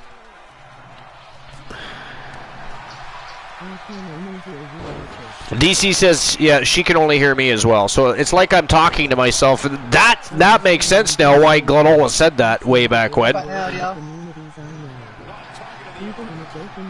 Hopefully. Yeah, should be. Hey, Punisher. Go to party auto settings. Yeah, I'm there. And go to allow your voice to be shared and go to always allow. Yeah, I got it. Okay, so can everybody hear Punisher now? By the way, welcome in, Boss Apollo. Even though you are tardy, sir, you waited for the third match of the night to show up. How dare you? All night, but I'll tell you about it later. Well, tomorrow. All right, sounds good. I'll tell you about it earlier. Yeah, I'll tell you about it tomorrow. Yeah. But anyways, what's crack-lacking? What's new and exciting? How was your day? Well, it was pretty much here and there. Yeah, but other than that, it was alright. Went to work today, and yeah. Pretty much. And after that, it just went to my mom's house, made some meatloaf and some mashed potatoes. Yeah. We talked to my brother for a little bit. And after that, it was alright. I'll tell you about it later, tomorrow. Sounds good. What we've been talking about is Glenn Jacobs, a.k.a. Kane, had made comments suggesting that he has no problems with what adults do, consenting adults do, but he is not a fan of children being at drag shows. I can't remember. I'd have to relook if it was specifically to just LGBTQ festivals or anyways drag shows. And we were just discussing what our thoughts are with kids in drag shows and LGBTQ festivals and parades. And most of us, Carliti specifically, had said, and I quote, there's no harm in children attending drag shows just as long as they're family friendly. And I think that's the important part right there, is it has to be of good taste, right? Because children are impressionable. Right? We don't want to be traumatizing their thoughts and morals with stuff they aren't ready for yet. You know what I mean? Yeah, I agree. Yeah, as long as it's like it's just like a drag show and they're dressing up and stuff like that, then I don't want no problem with it. You know, my niece, she's 14 years old. She like girls and stuff like that. And so every year she go to the Sorry, who? Your daughter likes girls? Oh, your niece. Okay. They both, yeah, but my daughter, every year they go to the festival. Because down here where I'm at, Fort Wayne, they have a big one every year, and they go every year. You know, it's cool. You know, ain't no violence. It's always laid back and it's friendly. People that's 99% of them, right? It's always the small 1% to 2% that people raise the big fuss about. Meanwhile, there was 100 other events with no problems, nothing but great times, and you know. So it's just one of those things I think get overblown. You know, there's always those small group of people that have the issue with it. Who cares about that small group of people anymore, though? You know what I mean? Mm-hmm. Now, have you yourself ever attended a gay pride parade or festival? No. I haven't. But it is the most colorful thing you're ever going to go to in your life. Yeah. I know it is like a unicorn took a shit across the city. It is. quite so. I had been one, but they wanted me to go last year, but I was doing my security and stuff like that. But like you said, it's so you're obviously not opposed to going. No, I would. Yeah, I would. Make sure you bring your dollars. Yeah, I would, cause usually we have events down here. We have the 3 Real Festival, all the kind of stuff like that. It always brings trouble sometimes, but when that pride comes down here, it's always like a friendly and live music. Everybody get along, and like I said, you meet you meet the nicest people you ever met in your life.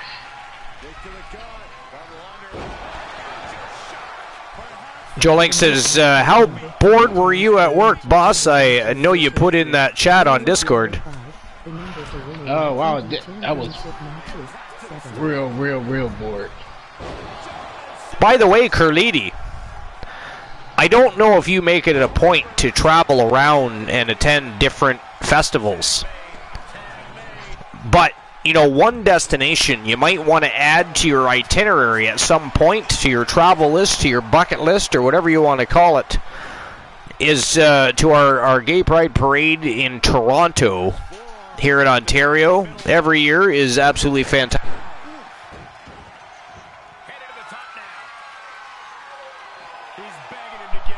You should consider making a trip up north to attend it.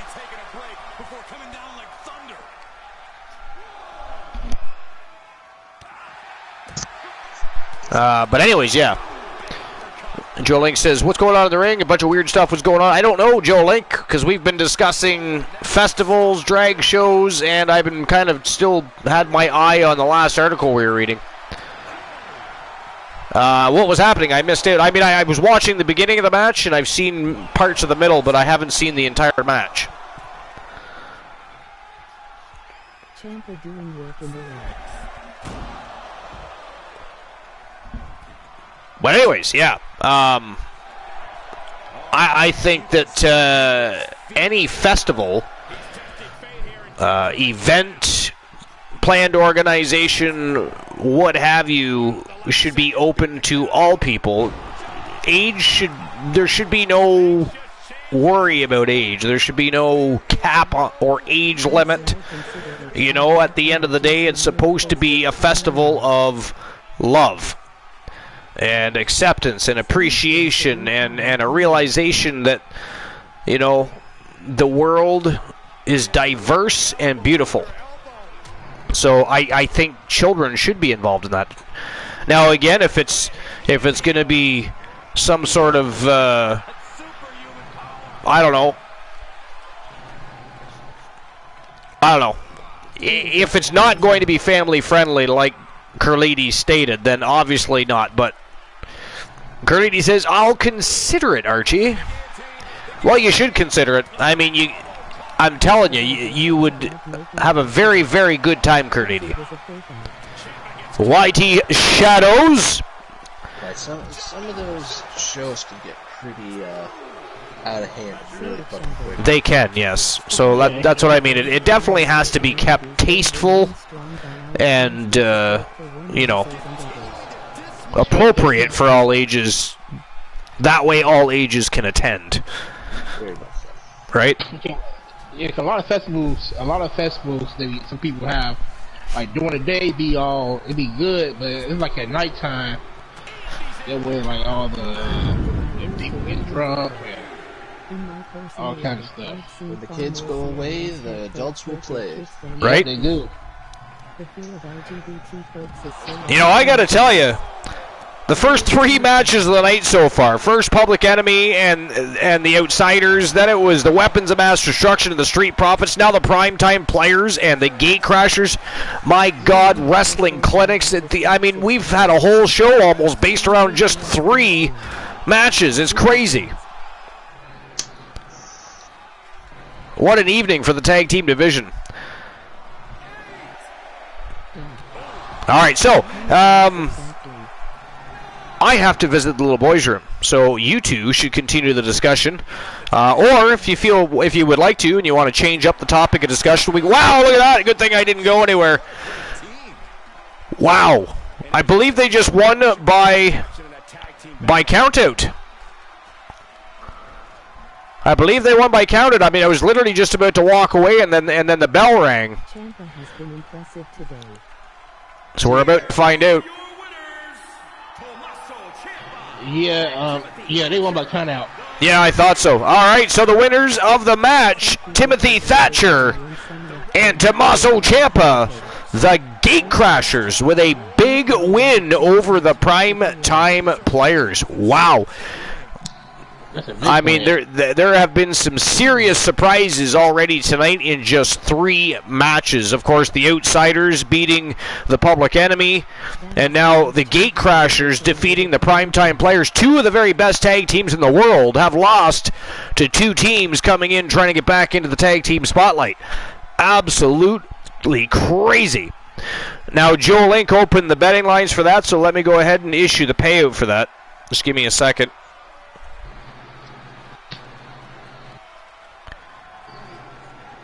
And the winners are the Gate Crashers.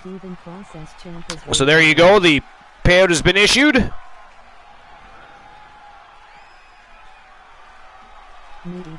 And now we move on to the 4th match of the evening. And the 4th match of the night, ladies and gentlemen, it is from Team Complete Geek TV and Team The Turret Man. It is Cyborg, Adam Colossus, The Terror, Johnny Braddock. They are Demolition, and they are taking on the Dukester and E-Storm Shadow. They are the Wolfpack, And it is Demolition versus the Wolfpack. Both teams clawing and fighting and scratching to get back to those tag team titles. Just like every tag team tonight, this is going to be one hell of a slobber knocker. Boss Apollo, Punisher. Question. Are you ready?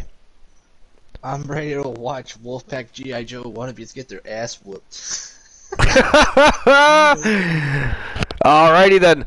And Boss Apollo, are you ready?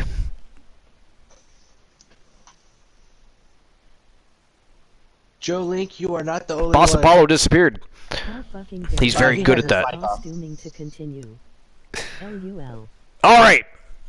Either way, without further ado, it is showtime and go time. Matchup number 4, Demolition versus the Wolfpack. And I have to see if the betting lines are open. Just give me a sec. I don't think that they were.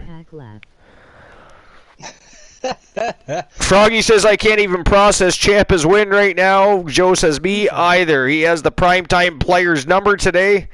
Yeah, I guess he does, doesn't he, Joe? Like, if anybody was paying attention to YTD Academy today, the matches were off the hook. And everything tonight probably makes perfect sense for you. Froggy says, how fucking dare you allow this costuming to continue? Wow, I finally hear him speak and he drags the pack. That's the first thing I noticed. It looks like the dude from Army Men off of the 64 game U.S. Sergeants and yeah, he kind of does, doesn't he? And a white Snake Eyes. He does, yep. Froggy says, go, Joe! Oh, Froggy opened the betting lines. Demo versus Joe. All right, just give me a sec. I'll open up the betting lines. Joe Link says, knowing is half the battle. YT Shadows, your numbers are 3, 5, 1.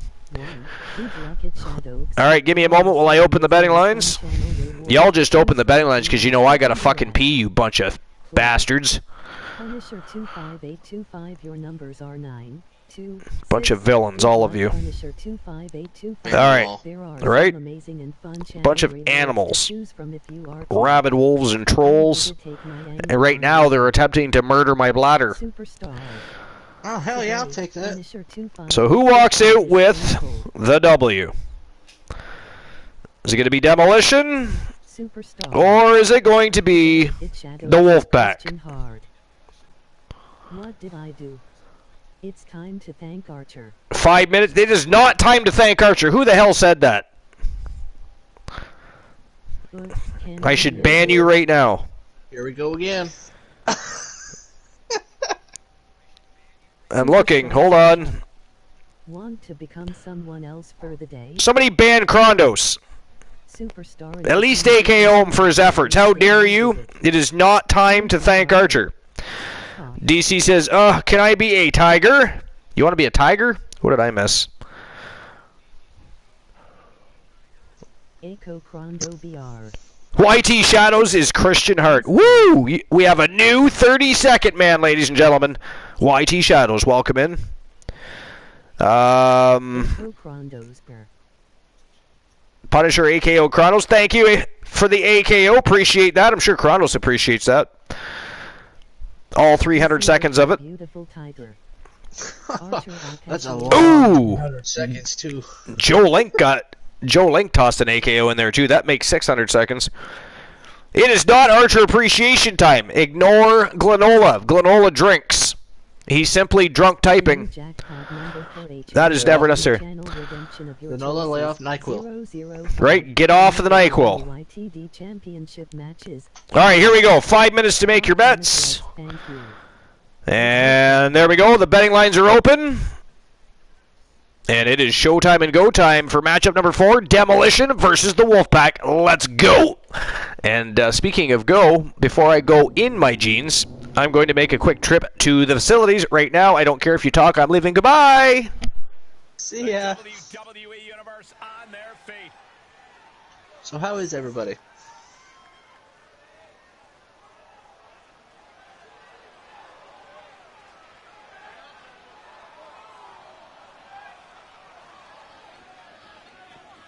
First time on the... Angry. Long-time fan, first-time broadcaster. You know how it goes. Less good.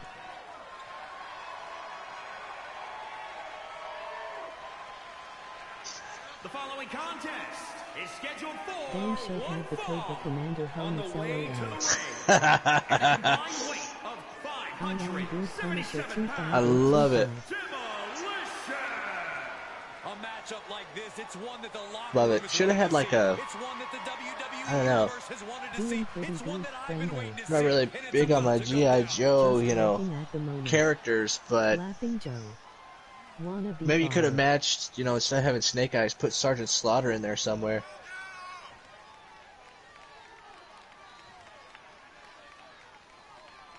Because technically, Sergeant Slaughter was a G.I. Joe. I want to say in like late 80s. I want to think it is.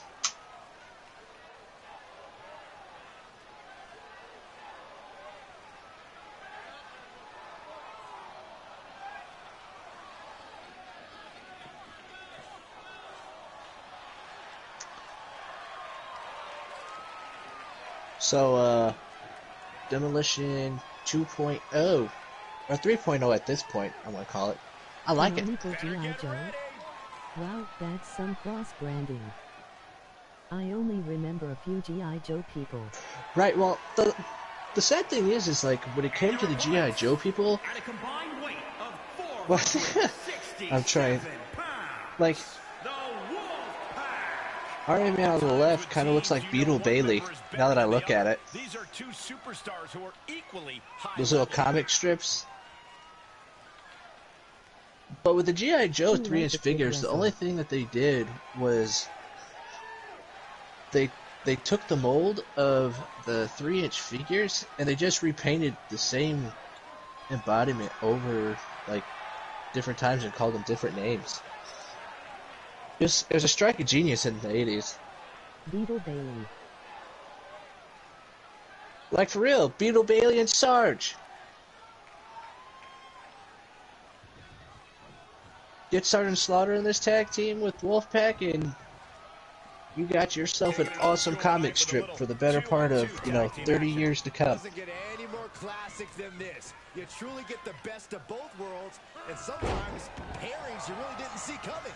Hey, kind of like you and me, Nero Corey. was I would probably very easier to much like to be produce. excluded from this Big narrative shadows, I section. know, right?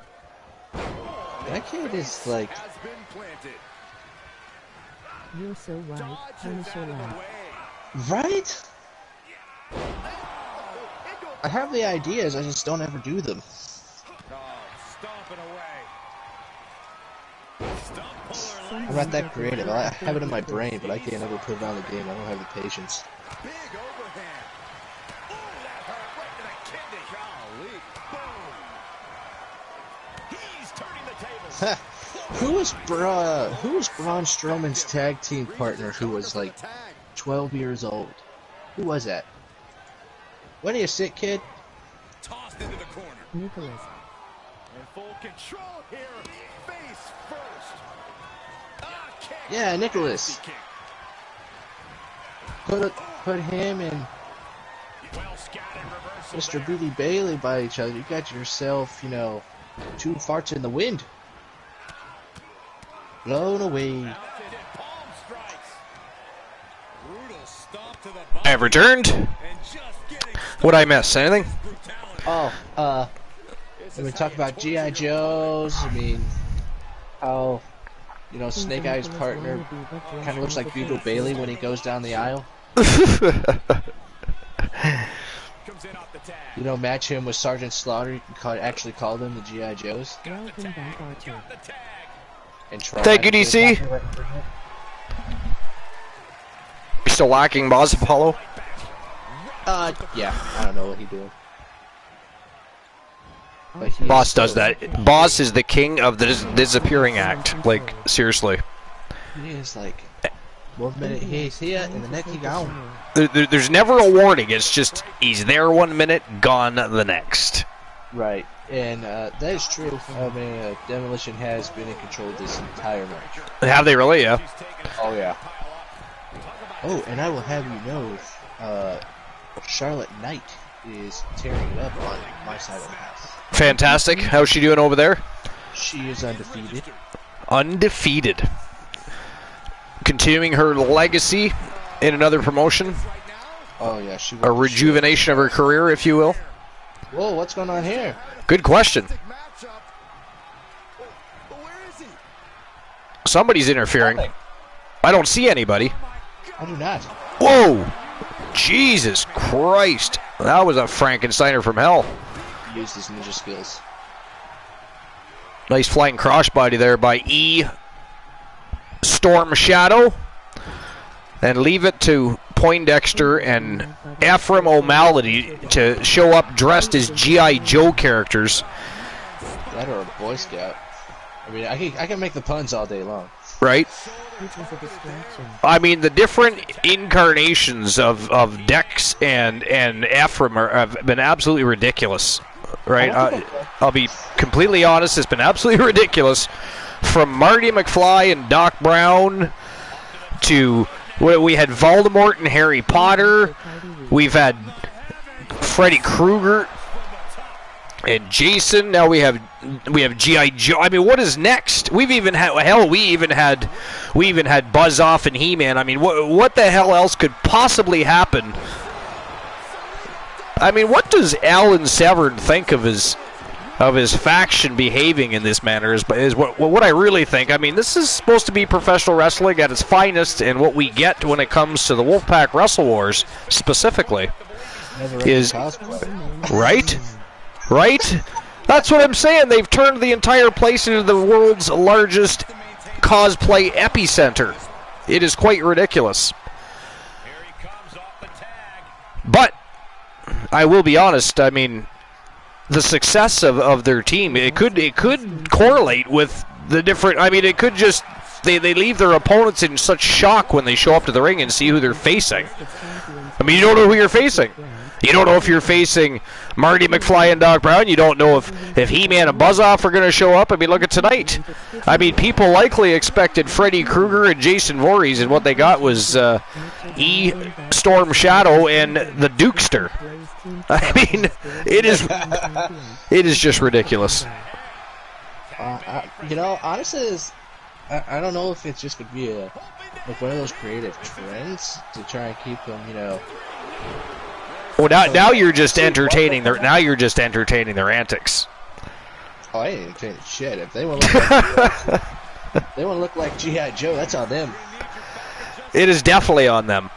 I just am always curious. I would love to be a fly on the wall. Can you imagine when they have a Wolfpack meeting? I mean, what goes through the minds of like Carino Farmer and War the Machine and the Wolfman Alan Severn when Poindexter and Ephraim O'Malley are discussing their antics for the week? I mean, I can only imagine. I can just hear it now. Oh, don't worry, guys. We're going to go to the thrift store. We're going to find the craziest shit to put on, and we're just going to mindfuck everybody. We're going to pop some tags. With only $20 in their pockets. With $20 in their pockets. And come out looking like G.I. Joe wannabes. It is fantastic. I was wondering why some of the Wolfpack was coming on my door asking for some of my grandpa's clothes. Right? I mean, maybe that's next. Maybe they're going to be. What was that? Grumpy Old Men. You remember those movies? Oh yeah. Maybe next they could come out dressed as Jack Lemmon and Walter Matthau. Oh, that would be great. Could you imagine? Oh God, I hope that never happens. And actually keep them for a while. So if anybody new comes in, they're like, "Who the fuck is that?" We really shouldn't put things like that out there. Just seeing the antics of that movie go in my head, it's just gonna make me laugh. Oh, it hurts. It literally physically hurts just to think about it. Oh, very much so. Very sad on this episode. Oh, Jesus. Johnny Braddock got a little ahead of himself on that one. Completely missed the mark there. I think everybody misses the mark every time they get. It's all right. It does definitely happen. I mean, when you're in the heat of battle and you're just trying to get to that next spot to try and end the matchup, sometimes the directional compass isn't always on point, if you will. Specifically right there, for instance. There are some amazing and fun channel rewards to choose from. YT Shadows 8, 5, and 6. Still unlucky. I'm just going back to see if anybody else got close to the numbers. I do not think so. I believe the jackpot still stands. Did you randomly pick these numbers? They're just literally randomly picked, yeah. And no, nobody has won the jackpot yet. It still stands. Both numbers. And again, the numbers are 777 and 005. So you have to try and get within 50 points of those numbers by the end of the broadcast. Glenola says Archer giving ideas, and he wonders what. That is not funny, Glenola. How dare you? He's always got to slip those blasphemy plugs in. Froggy says my favorite Dex cosplay so far is Dexy Kruger. Ephraim's probably Joker O'Malley. Oh yes, yes. How could we forget the days of Penguin Dexter and the Joker? I mean, how dare I? Shame on me for trying to forget that. Who's better, Nicholas or Archer's kid? Nicholas, hands down. And he didn't do anything. Though Riddle Dexter was so good. Are we just going to keep bringing up the different... I was trying to just name a few and leave the rest to rest in history. You're just dragging it all out tonight. You're just dragging it all up. That's combination strike from Mr. Ninja over here. I mean, some things are just better left in history, I think. I mean, why talk about certain things? They always got to bring up the ghastly things that have happened in the history. Like, a favorite of Glenola's, surprised he hasn't mentioned the last couple of shows, is always mentioning, Archer walking off the top of the cell for no apparent reason whatsoever. Albeit he is correct. But happens all the time. It's okay. I mean, that was a very crazy happening. He was literally winning the match. Could have won the match. And for whatever reason, decided to take a walk off the plank. Hey, it's alright. Ultimate Warrior gets excited too, runs in circles, don't know what he's doing. He had a moment of stupidity. It happens. Froggy says, my client cut into my percentage to pay for these costumes. Well, I would think that somebody's got to pay for those. YT says, I have a question. We need Archer Dex and Ephraim O'Graves. Good Lord. No, you know what we need? You know what we really need, Glenola? We need Wolfman Dex and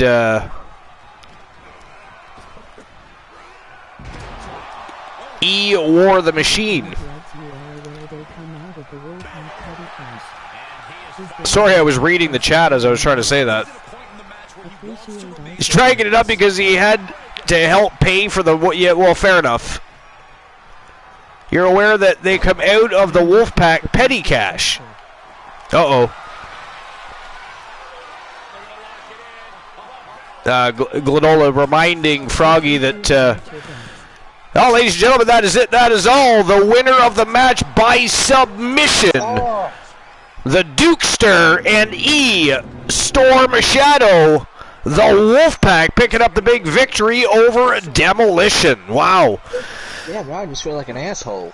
I gotta tell you, the planogram for the tag team division and the landscape itself changing immensely tonight. Hey, what happened? That's the third big team that lost tonight. That is crazy.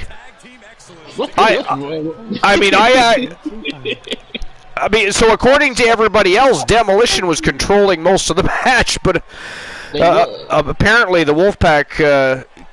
I mean, that was a big comeback. That was a big comeback. One of the third greatest teams in the league that's lost tonight. What's right? Really going on? Absolutely insane.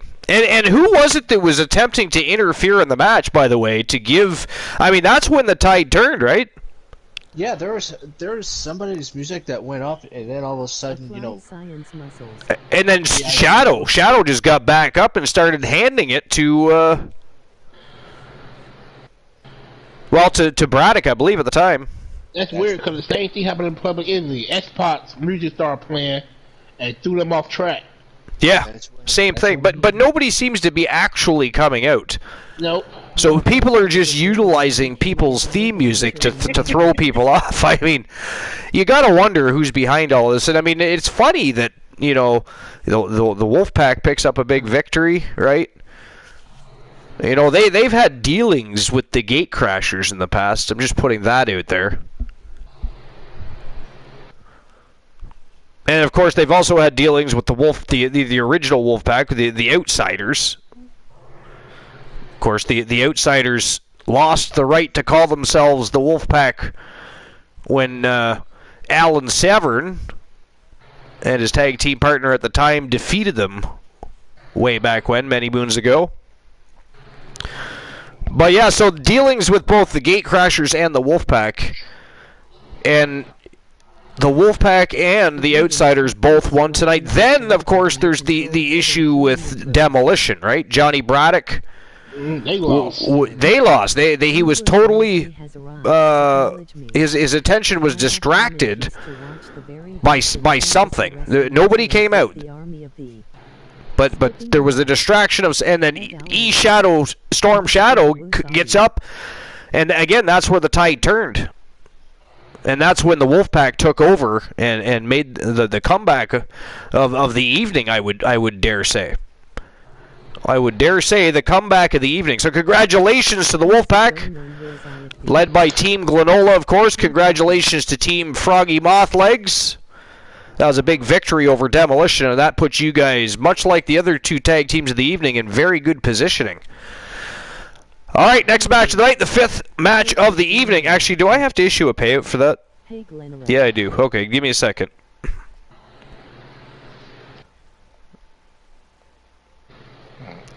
All right, there we go. Payout has been issued.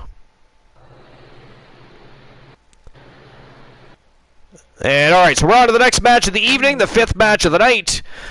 And it is the Anarchist, the Fiend, and the Nightmare Damien taking on the one KO Show Kevin Owens and the one Elijah Archer. They are the Coalition. Who do you guys got winning this matchup?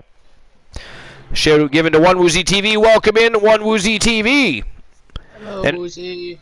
And actually, Woozy, we were actually discussing you earlier why you haven't been on the show, and of course there's very good reasons for that. Now, we didn't say a whole lot because we weren't sure to whom you've shared what information, but do you care to explain your current status and what's going on to the masses, or is that something you'd just rather leave for another day when you've already got everything behind you and things are progressing? Up to yourself, of course. But either way, welcome in. Good to have you here. Everybody missed you. Everybody misses you being part of the broadcast, of course. Tonight, Punisher and of course, Boss Apollo are doing you proud tonight. They're doing great on the broadcasts, and it is a great show so far, so welcome in. Anarchists wanting payback for the countout they lost. Yeah, that's right. So if anybody was paying attention in YTD Academy today, Elijah Archer got challenged by the Anarchists. He very stupidly accepted that challenge. I mean, he got beat pretty good that match, I'll be honest. They were stomping a mud hole, walking a dry, but he did hold his own. I mean, he was facing two people. It was traditional. They had the tag in and out, but I mean, it was 2-on-1, the Anarchist versus Archer. But Archer pulls out the biggest win of the day via countout over the Anarchist. So yeah, chances are they are looking for payback tonight for sure.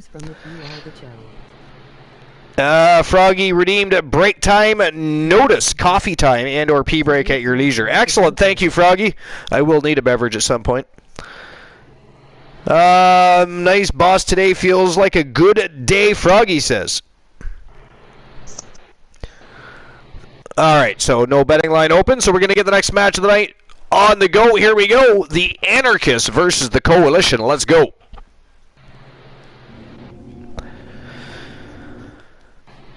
Alright, so yeah, so, uh-oh. Heard my name. Glenola, ban a host for a match. How dare you, sir? Oh, damn. Redeemed open those betting line. Boss Apollo. Okay, boss, I'll get to that right now. Apparently I'm banned, so I will... Thank you very much, Glenola. I really appreciate the banning. You know, it's a wonderful thing to get banned from the match. Traitorous, treacherous little bastard. Thank you, Woozy. Woozy's got my back. Woozy with the save. Woozy saves the day.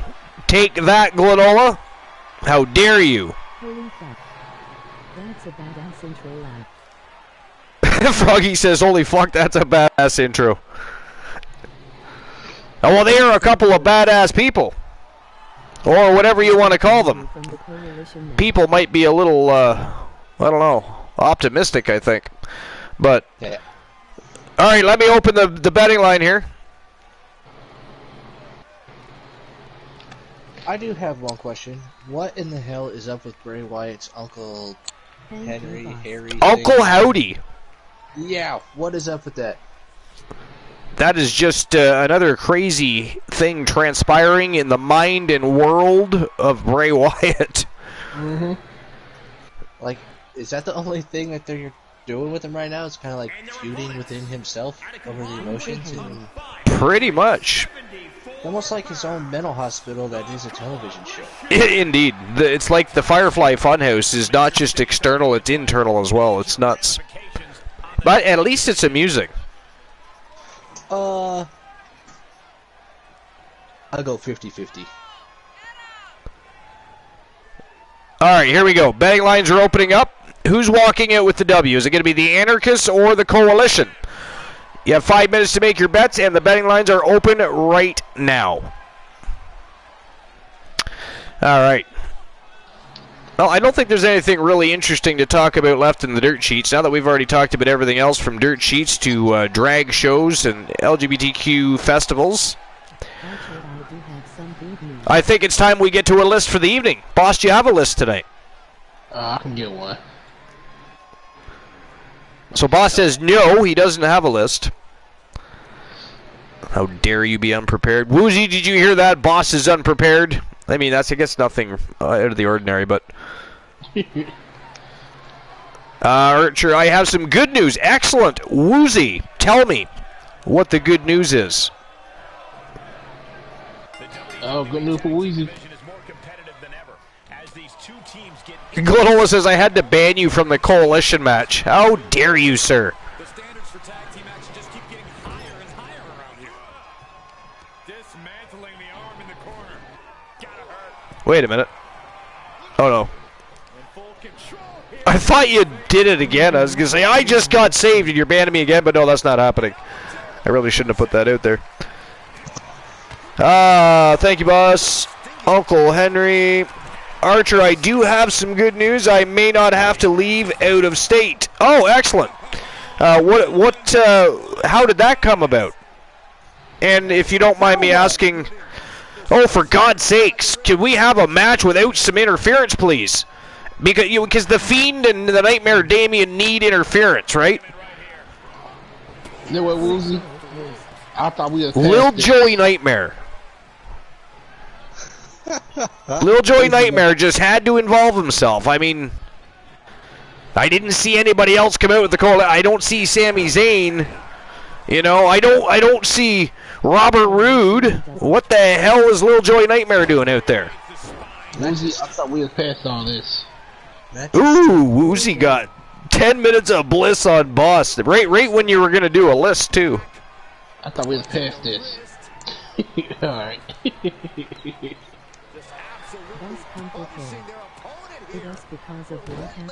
Froggy says, got KOC and double. Woozy says, boss, come prepared.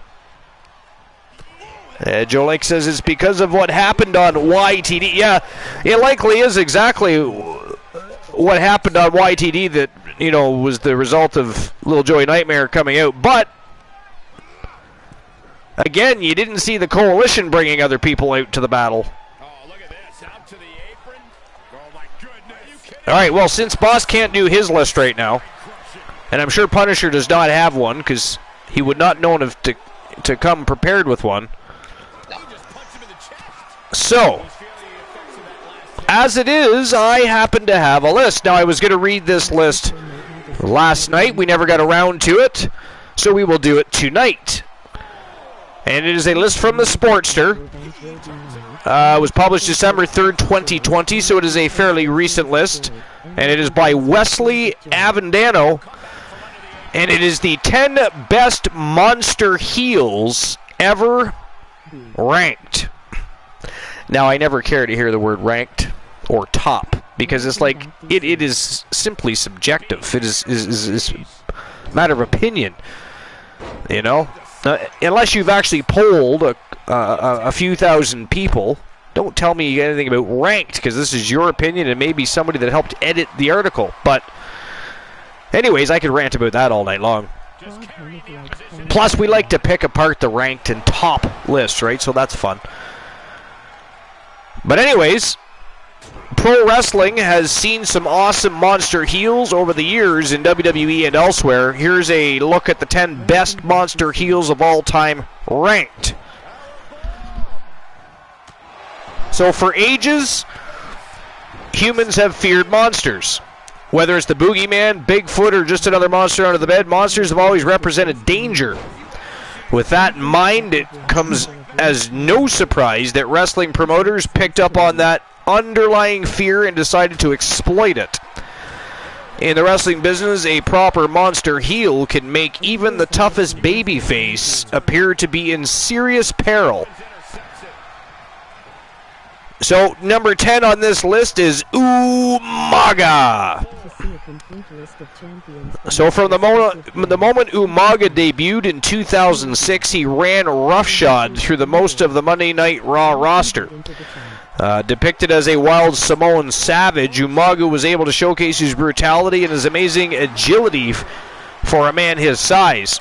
For a while, it seemed as though there were big things on the horizon for Umaga. Unfortunately, he ran into John Cena and his mythical golden shovel.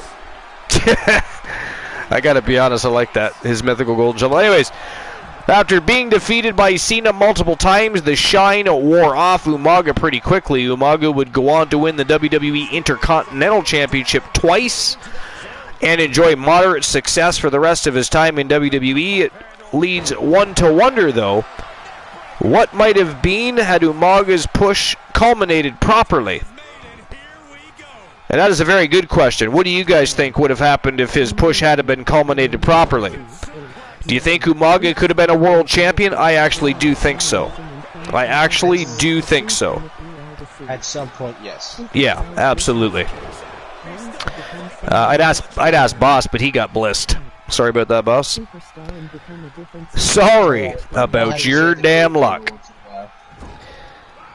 Alright, number 9 was King Kong Bundy. So before ever debuting in WWE, King Kong Bundy was leaving a path of destruction all throughout the other wrestling territories. At 6'4" and over 450 pounds, Bundy was a sight to behold, blessed with rare agility for a man his size. Bundy was poised for a strong WWE run when he debuted in 1985. Bundy's debut came right in the middle of Hulkamania. Unsurprisingly, the monstrous Bundy was eventually tapped to face Hulk Hogan for the WWE Championship at WrestleMania 2. Bundy gave Hogan everything he could handle, but ultimately came up short. After ending his program with Hogan, Bundy would continue to terrorize the mid-card. He would leave WWE in 1988 and become semi-retired from wrestling. Bundy did return to WWE in 1994, but was nowhere near his former dominant self. Number 8, Andre the Giant. From a strictly physical standpoint, Andre the Giant was imposing enough to merit consideration as top monster heel of all time. Realistically, though, Andre's run as a monster heel represents a very small part of his wrestling career. Although being as physically imposing as a human can possibly be, Andre was always more of a gentle giant. I actually agree with that. We actually all talked about Andre and talked about that very thing not too long ago, if you all remember. So it wasn't until he joined forces with Bobby the Brain Heenan in 1987 that Andre finally combined his physical gifts with a mean streak. Andre would be the top monster heel in the business for the next few years before breaking away from Heenan in 1990 and reverting back to his gentle ways. Number 7, Mark Henry. Mark Henry was one of the most sought-after free agent signings in WWE history. In 1996, Henry was viewed by Vince McMahon as a blue chipper to help legitimize his struggling promotion. Unfortunately, it would take Henry a while to adapt to his new profession. It would take WWE even longer to learn how to properly use him, but they eventually did. In the middle of 2004, Henry adopted a new, more aggressive attitude. Gone were the days of happy, smiling Olympian and sexual chocolate. Henry was finally allowed to step into the role of a monster heel, and he never looked back.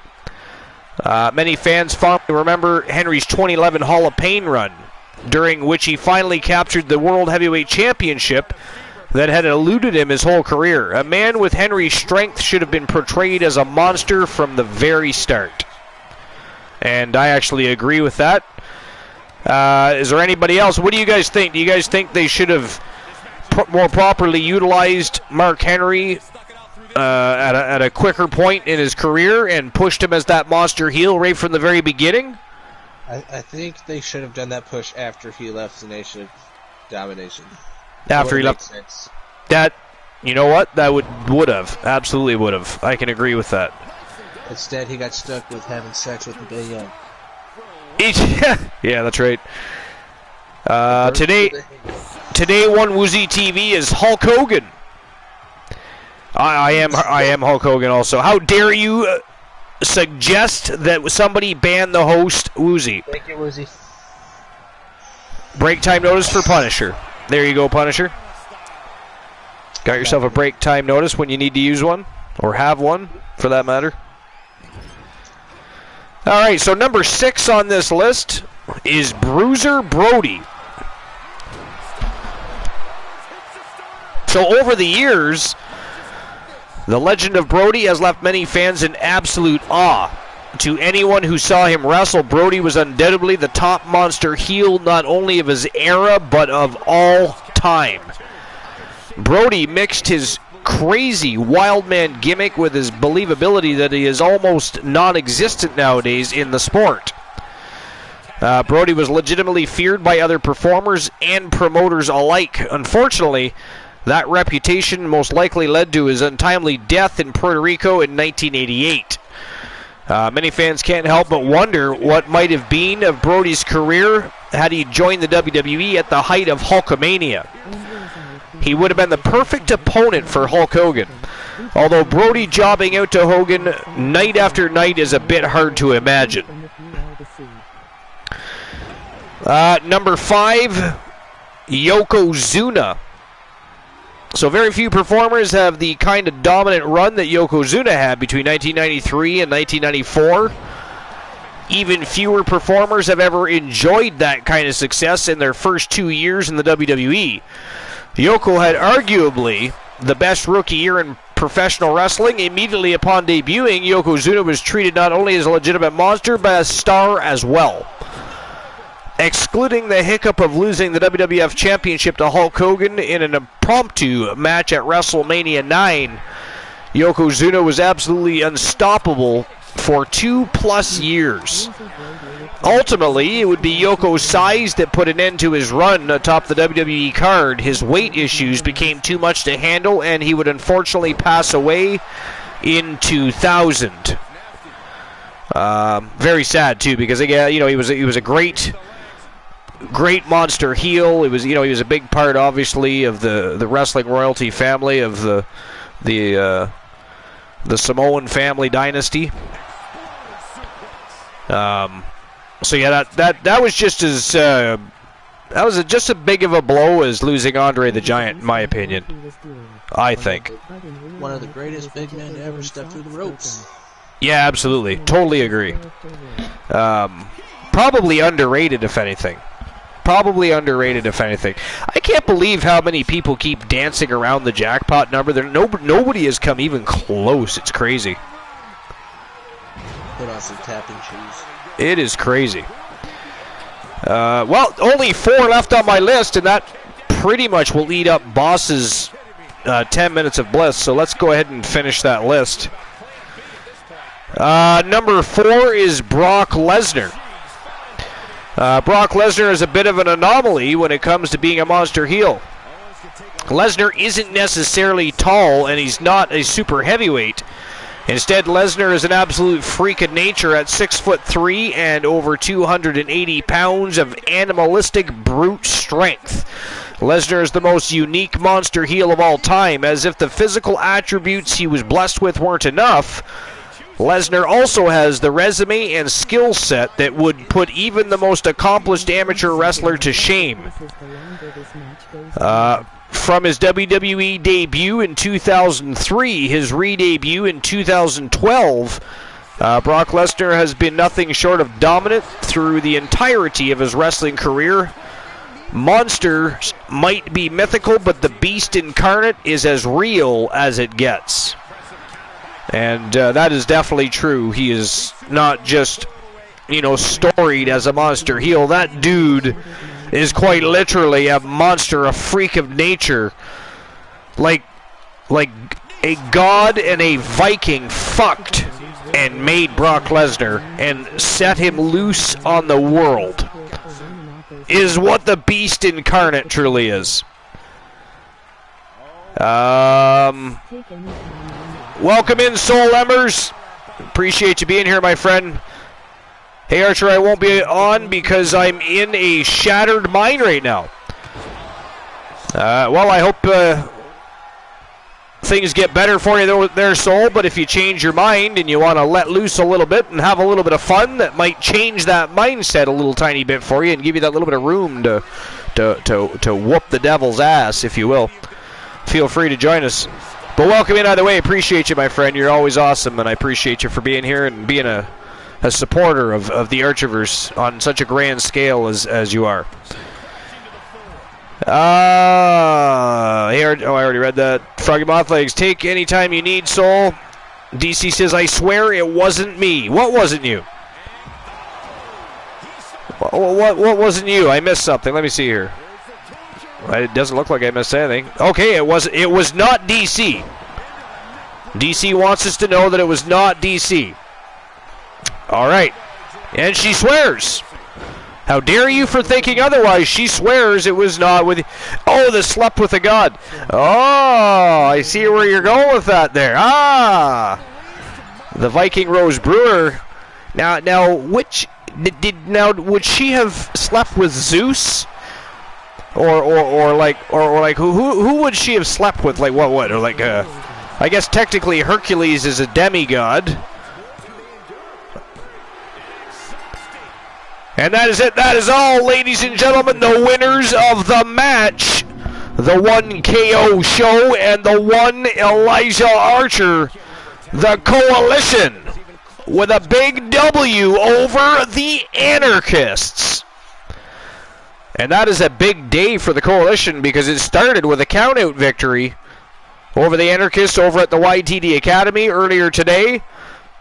And then tonight, the Anarchists reissue the same challenge and lose, this time via pinfall. A fantastic match was that. Another one. I mean, this whole night is full of bangers. Good God, what a night. It is almost stream per view worthy tonight, I got to tell you. Good God. I cannot wait to see what happens. I got to tell you, I'm excited for the rest of this card. Punisher, I don't know if you've been enjoying the matches, but what a show this has been so far. And good God, first and foremost, Punisher, before you say anything, before you respond to that, thank you very much for taking the time. I mean, you already had a show of your own, which, by the way, I was there for a while, and your show is coming along just great. It's such a fantastic time over there. You get a great little community forming, and I'm so glad we're correlated and we're extended family as far as communities go. But honestly, Punisher, thanks for joining the broadcast tonight. Thanks for being here. I really appreciate you. No problem. I mean, I know Boss Apollo appreciates it too, but I think he has like a minute and a half before his 10 minutes are up. But is it up, Boss? Are you back? Not yet. Not yet? Okay. Of course. Oh, there he is. I'm not. So I've been going over. I don't know if you were at the concession stands or what was going on, but I was going over a list. I'm almost done, and then you can do your list. But and I will recap everything for you when it's done. But what the list was, Boss, was the 10 best monster heels ever ranked according to Wesley Evandano from the Sportster. And I'll be honest, it hasn't. It's actually been a fairly decent list. Now, whether or not ranked is a word I would use to describe it, and or proper order either for that matter, but not bad. I mean, I can't complain about the list a whole lot. Yeah, but, even though I was blitzed, I was still listening. And you were listening? Okay. I think Manga, if he got pushed right, I think he would have been a multi-champion. Yeah, I think so too. I think he would have been a champion on more than one occasion had he not passed. Really sad transpiring. Rest in peace, obviously. R.I.P. to the great Samoan Bulldozer, Umaga.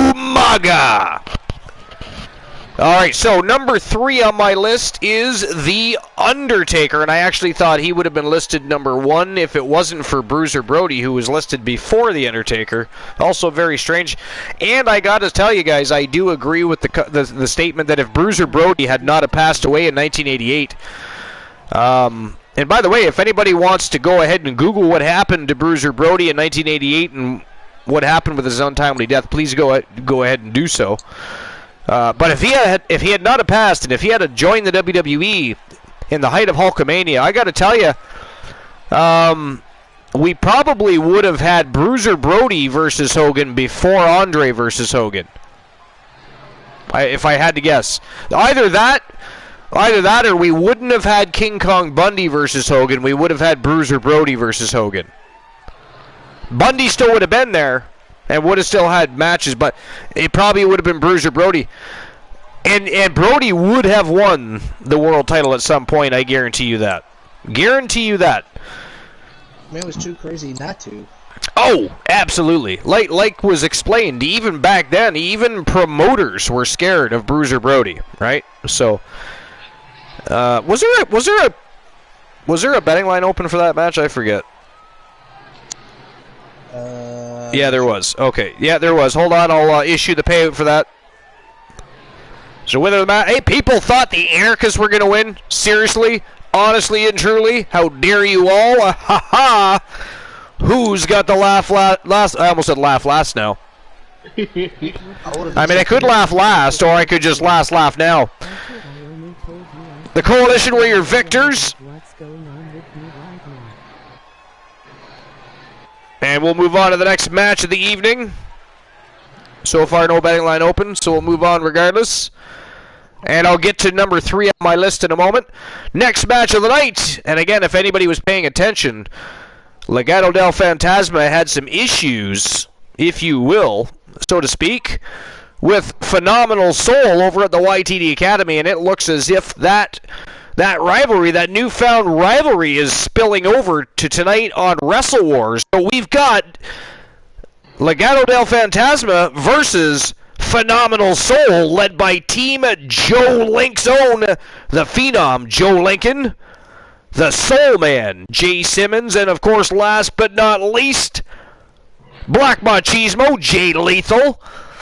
Who do you guys think is picking up the W here? Will it be Phenomenally Lethal? Sorry, they are now Phenomenal Soul. Or will it be Legado del Fantasma? What do you guys think? Try not to, because it hurts my brain. Hurt your brain. I'm going with Phenomenal Soul. You know, I'm with you. I'm with you on that one. You're going Phenomenal Soul on this one? I am. All right. You know what? Because just, they have been on a tear, so you really can't bet against them. And I actually do think they're going to win, but just for argument's sakes and just to be different, I'm going to say that Legado del Fantasma finds a way and pulls at all the stops and somehow picks up some sort of absurd victory over Phenomenal Soul to elongate this, what has already been a spectacular formation of a rivalry. So, but again, I do think they'll win. I mean, they actually, if you want to see what happened, go over to YTD Academy, over at the Shark Tank, watch the match. It was phenomenal. No pun intended. But it was the formation of a great rivalry, looks like. Legado del Fantasma versus Phenomenal Soul. Oh, I got to open the betting line. Okay, Boss Apollo wants the betting line open. Give me a minute. No need for us to know, please. We all just want you safe and sound. All right, so who walks out with bragging rights? Because this is a six-man tag to brag elimination matchup.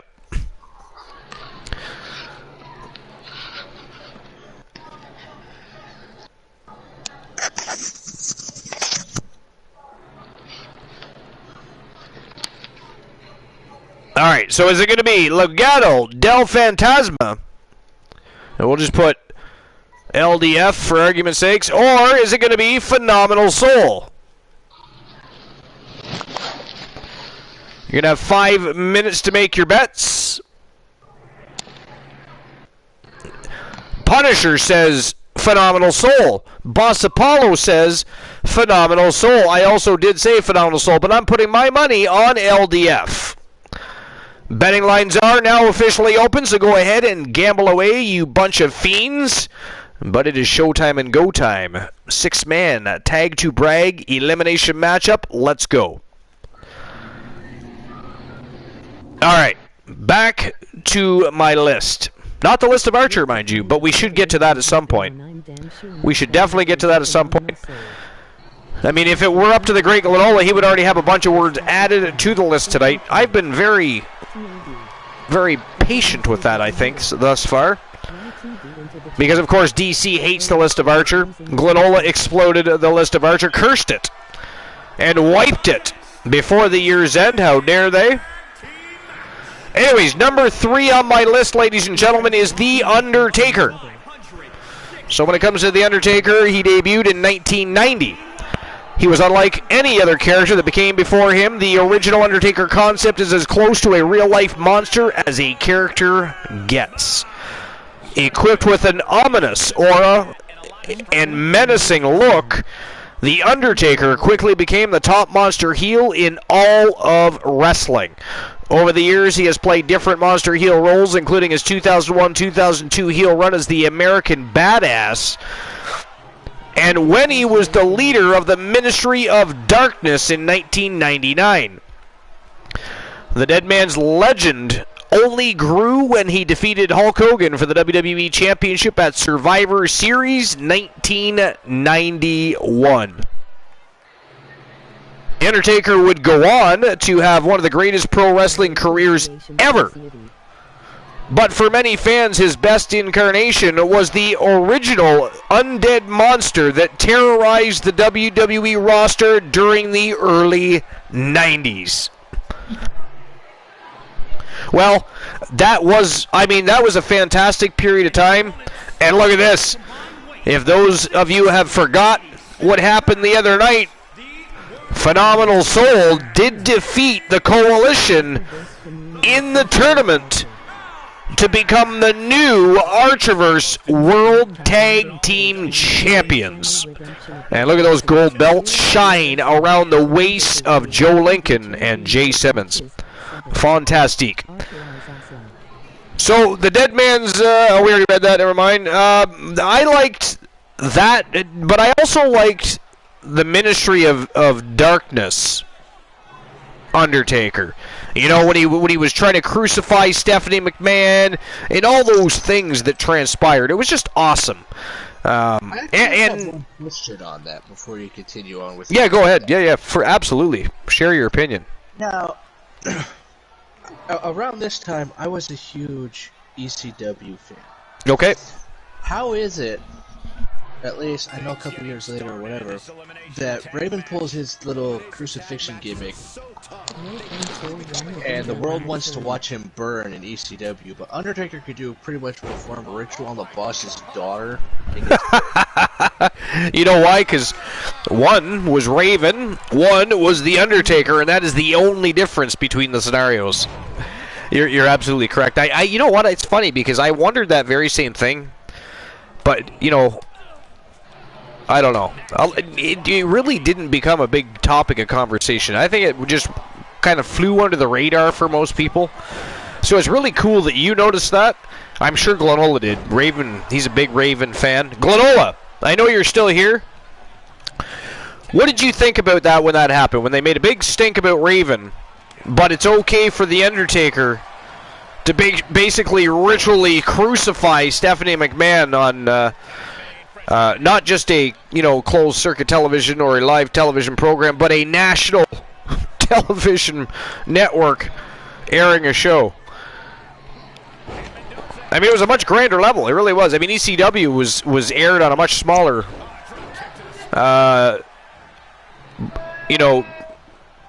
television network than was Raw.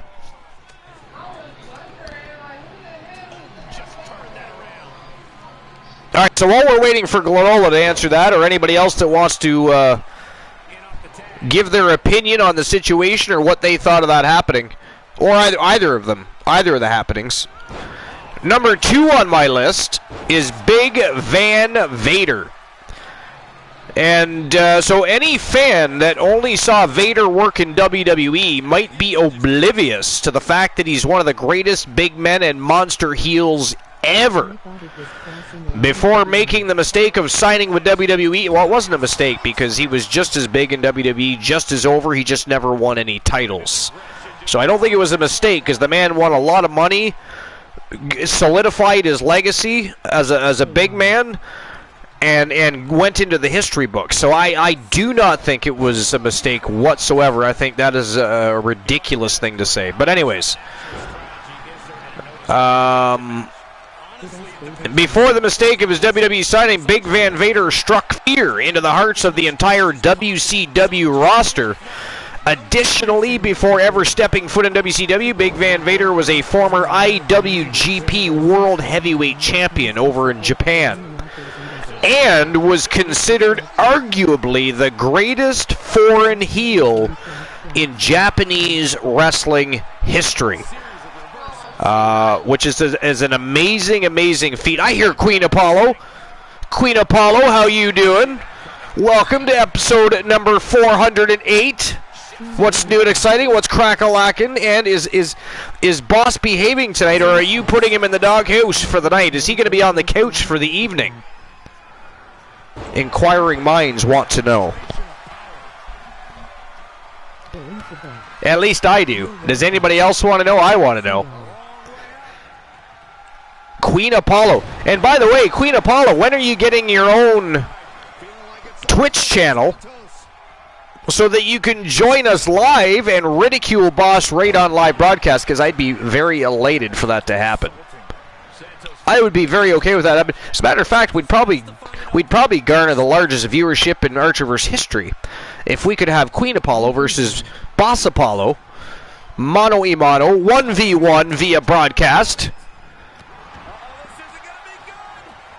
I mean, the Archerverse would love to sign Queen Apollo. But anyways, so at one point, the likes of Ricky the Dragon Steamboat, Cactus Jack, and Sting were all victimized and brutalized by Vader. WWE might be the top promotion in the world, but Vader is one of the can't-miss talents that they somehow managed to botch. Luckily, his legacy was already secure by the time he made his way to WWE. Again, I slightly disagree with some of that.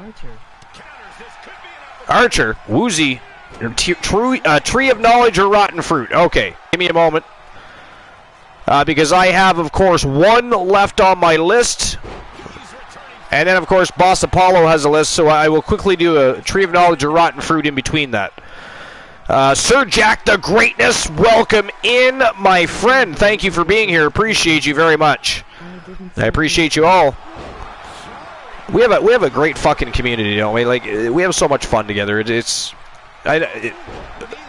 Sometimes I sit here and think, do I even deserve to have this much fun every single night that we start our broadcast and begin our wrestling show of the week?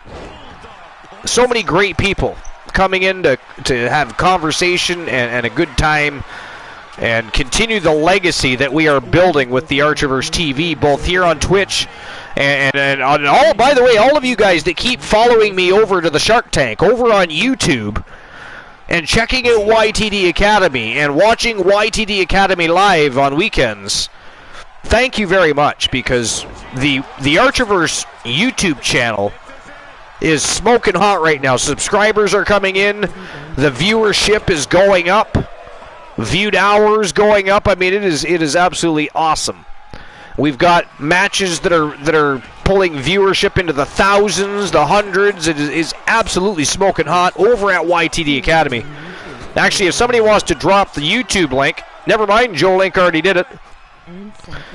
If by some strange reason, nonsensical reasons, you all are not already following the Archerverse TV over on YouTube at the Shark Tank, make sure you subscribe. Subscriptions are free, and that way you can be notified when we go live on the weekends, or when we have our first stream preview, for instance, in just a little less than 2 weeks' time.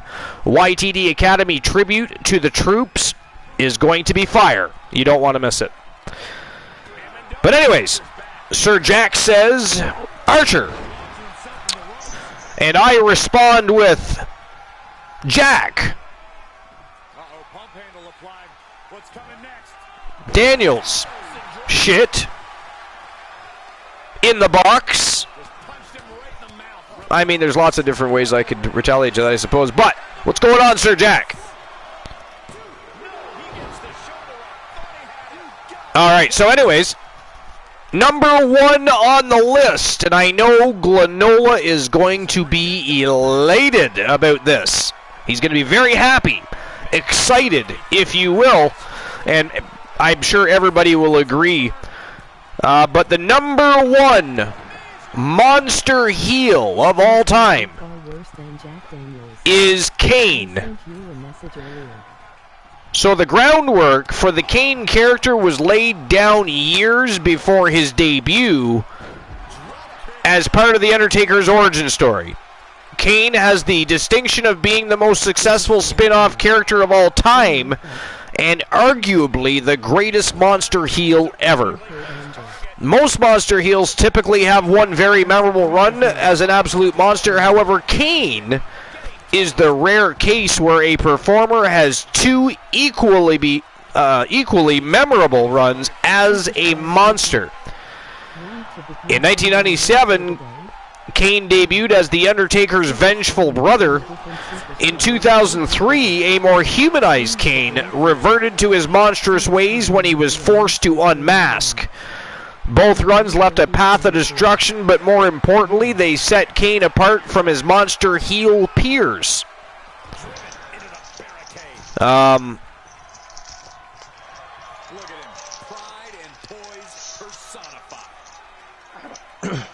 apparently that was the end of the article. That was very vague and prompt. I mean, I didn't expect that to be the end right. Did anybody else expect me to end the article right there? I feel like we've been ripped off here. It's almost like a roller coaster ride. Right? Really happy. You're just waiting for the letdown. Right? You know, we're waiting for that coaster to drop back down, and we're still sitting suspended. Good God. And the awkward silence of that just happened. All right. But suck ass. So that was the 10 best heels ever ranked according to the Sportster and Wesley Avendano. And again, number 10 was Umaga. Number 9 was King Kong Bundy. Number 8 was Andre the Giant. Number 7 was Mark Henry. Number 6 was Bruiser Brody. Number 5, Yokozuna. Number 4, Brock Lesnar. Number 3 was The Undertaker. Number 2, Big Van Vader.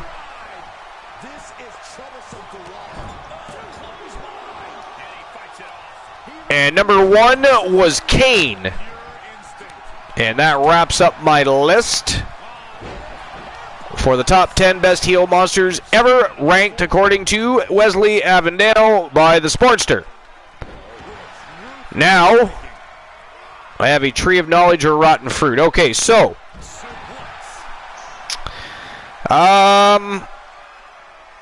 all right, so there was a time where I was out with the missus. We were shopping at Walmart. Walmart is ghastly and detestable. I don't like it very much at all, but there's certain reasons I still go there. While we were there, we happened to come across a scuffle that was going on, a bit of a disturbance, if you will. And there happened to be a gentleman there that was extremely high and belligerent and attempting to steal quite a bit of product from the store. Now, the Walmart security were there doing their job on the scene, if you will, for whatever you can imagine Walmart security would be comprised of. So while I was there, they were having a real problem. This guy was getting very angry. Again, he was very belligerent. He was very, very high. He was not willing to go quietly with security, who had already called the police. The police were on their way, but not there yet.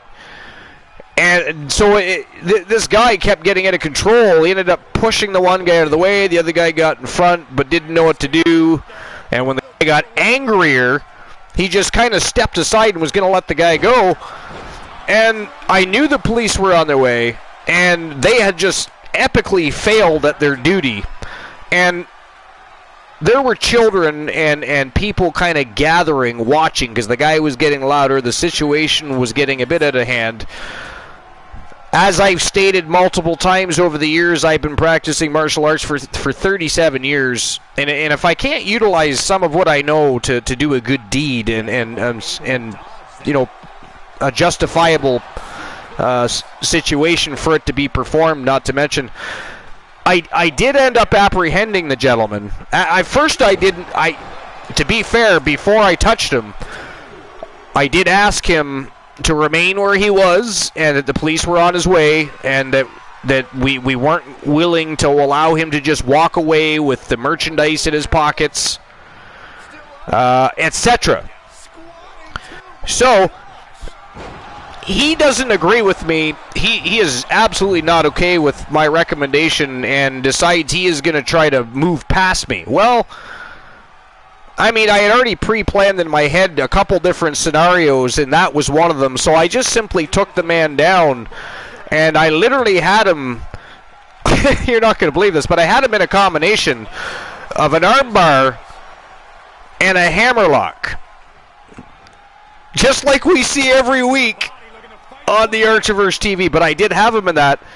Now, mine was a little bit more of instead of having my knee in the kidney area, I had my knee buried in his spine between his shoulder blades. That was the difference there. But I still had the hammerlock with my shin, and I had him also in a cross between a wrist lock and an armbar. And he was very uncomfortable because he kept squirming, and I kept telling him over and over again, if you just stay still and remain calm, you'll be absolutely fine. I did end up injuring him. It was not my fault, and I had many people around that were there to attest to the fact that I had warned him multiple times and suggested multiple times that he not try to leave the establishment with stolen goods. He did not listen. What happened happened. So anyways, the police show up. It's funny because they look at me like I've got 10 heads. And when it's all said and done, they pick him up, and well, first they put the cuffs on him because I wasn't letting him go until they had the cuffs on him. So they put the cuffs on him, It turns out he has a knife on him. Well, I didn't know that, and thankfully he didn't have a chance to pull it out because I just wasn't... I knew he was belligerent. I knew he was high. There was no way I was taking any chances. He made a move. He's the one that touched me first by trying to brush past me. So I simply utilized the act of aggression as a way to apprehend and very safely, by the way, retain him and restrain him. He got hurt because of his own actions during restraint. There was nothing I could do about that. But it was alarming to find out he had a knife. That could have gone very wrong for all of us. But again, there was women and children. There were people gathering. The situation was out of control. There was no way I could allow that to proceed. That said, I did not go shopping. After that happened, I got the hell out of Dodge. I was not interested in being asked questions. I was not interested in having my picture taken. Any of that garbage. I don't like having to do stuff like that. That's not why I'm a martial artist. It just happened to be, and things went down as they did. But that is my tree of knowledge or rotten fruit. You guys can decide amongst yourself if you think I'm telling you an absolutely bullshit story or if you think it's true. But that is my story for the evening. Glenola says, oh wait, I gotta go back a little bit here. That's truth. That's a lot of detail. It was a lot of detail. A lot of personal detail. Joe Link says, Kane was a great heel. Froggy says, CM Punk might be a monster heel now. Oh, good God, Froggy, how dare you? I should ban you for even saying that and putting that out there. From a liability standpoint. Froggy says truth. Glenola says truth. Corondo says bull. Froggy says yowza, that would do some damage if you got it clinched in right. Leo the King says truth. Uzi says truth. Froggy says I shoplifted once, that was you. But the answer is that is 100% true. Actually, if you were to look at my Facebook page, or not my Facebook page, my Facebook account, well, I guess it's my Facebook page, which I don't utilize anymore. I only use the Archerverse Facebook page itself, which is a separate page from my own Facebook page. But if you went back far enough, I believe it was 2017, if you actually wanted to do your digging. I actually made a post because I know one of my good friends was there to see it all go down, and he actually made a comment. He didn't detail anything, but I saw him make a comment that he witnessed one of his good friends do a service to the community and get a chance to utilize his skills for the good of the people, which, you know, not a lot of people get to do, much less somebody that's, you know, been doing what I do for so long, and blah, blah, blah, blah, blah. So when I saw that, I thought, oh, dear God.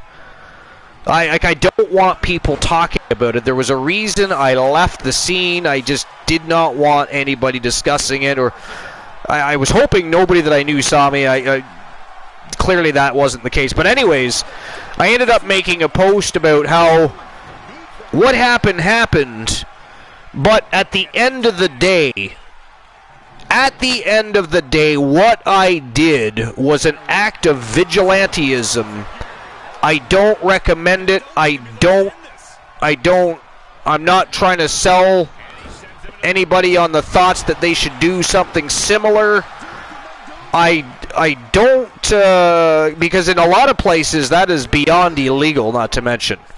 It is beyond illegal. It just happens to be that if you are a legitimate martial artist and the police here are aided justifiably without crossing the lines, we are able to step in and help our citizens. There is a very gray and thin line. That's why I don't like to do it, because one little thing goes wrong and I'm in a whole different world that I don't want to be in. But yeah, I wrote so you can find it on Facebook. But yeah, that happened, and I'll be honest.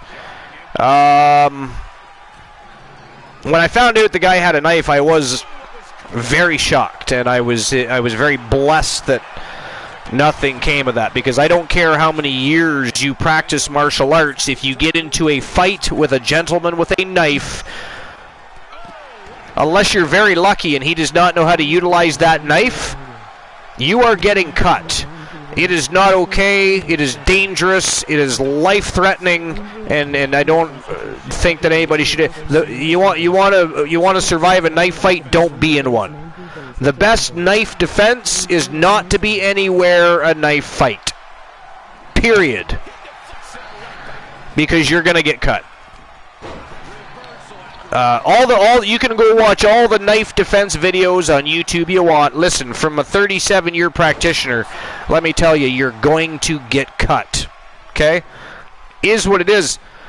You know, and depending on where the person might come from, I'm telling you, and I'm not gonna point and point anybody out, but there's people in the world from different parts of the world that can utilize a knife like you can utilize a pencil.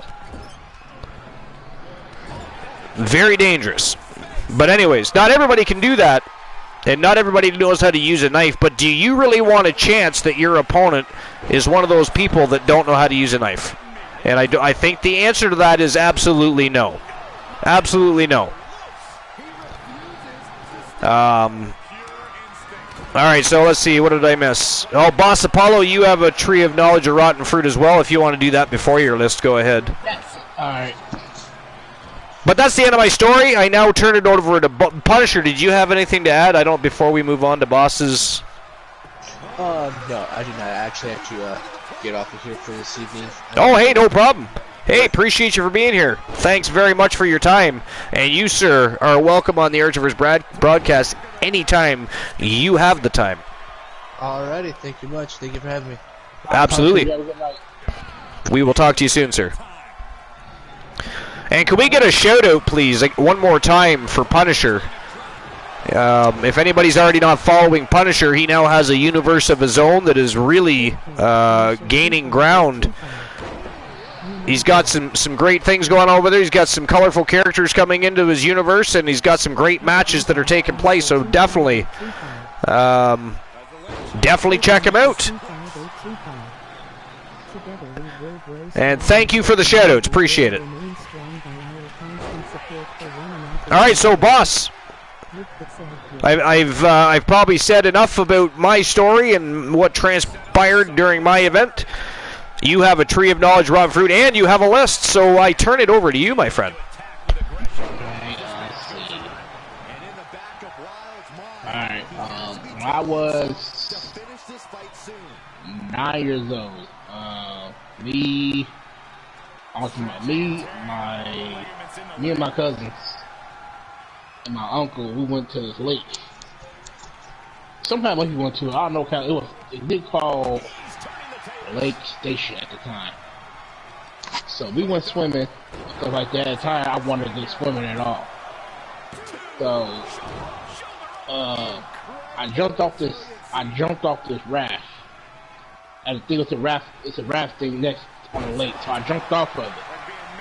And as I was swimming, I was drowning. So my uncle could not see me at all.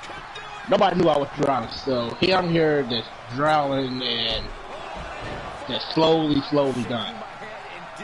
And I don't know where it was. Something pushed me back to like the shadow part. I don't know where it was. I had no clue where it was. But it pushed me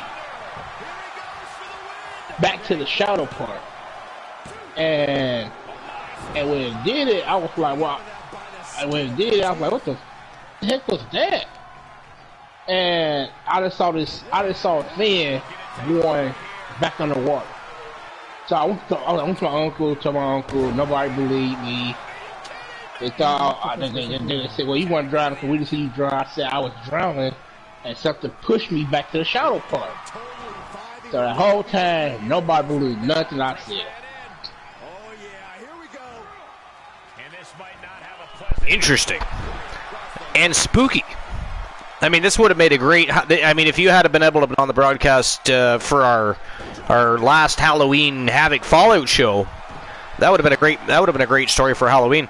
But I mean, I saw your beautiful mug on Discord today, and that looked like an honest face to me. I'm going to say truth. Okay. Did anybody else see the sexy beast Boss Apollo posting his selfie on Discord today?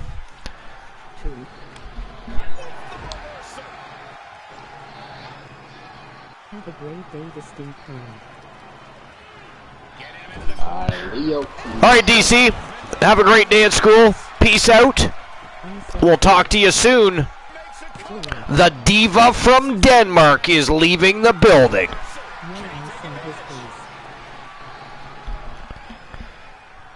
Jolik says, yeah, I saw his face.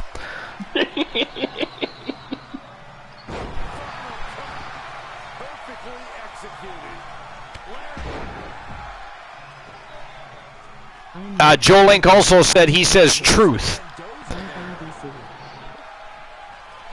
Leo King said truth.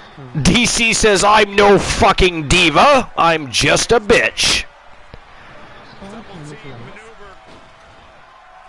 Froggy says bye-bye, DC. Glenola says have an awesome day, DC.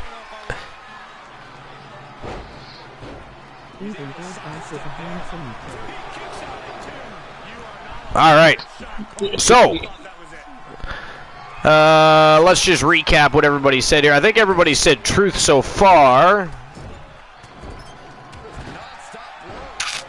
Yeah, I don't see anybody calling bullshit on it so far. It looks like everybody thinks your story is true so far. But I think. Oh wait, Froggy says I think he's lying his ass off right now. He says even Bored Boss is a handsome MFer. You're an MFer. A muffer. I mean, he didn't even call you a mofo, he just called you a MFer. If you say that fast, if you say that fast enough, it sounds like he's saying heifer. I mean, is he trying to fat shame you? I mean, he's not even fat. That is ghastly. How dare you make fun of his weight? And by the way, a member of Legado del Fantasma has been eliminated. I believe they are down to one member now, unless somebody is hiding. The answer to the story is true. The story is true. Joling says Phenomenal Soul is tearing them apart. Yeah, they really are. There is no denying that.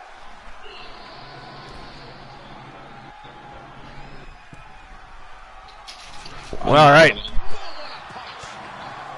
Alright, my list for tonight was, of course, for calculations. Sorry, it was what? It was the top 10 WWE matches of the 21st century. Nice. Posted by Alex Davidson. It's an old list. Though. It's part of January 3rd, 2009. Of the 21st century. Number 10 was Shawn Michaels versus John Cena in an Iron Man match on Raw. And there we have it, ladies and gentlemen, the winners of the 6-man tag to brag elimination matchup, and walking out here with bragging rights in full, by the way, because they beat them down like dogs by a score of 3-0. Led by Team Joe Link, the phenomenal Joe Lincoln. Team J Negative Gaming's the Soul Man, Jay Simmons, and of course, Black Machismo, Jay Lethal. They are phenomenal Soul.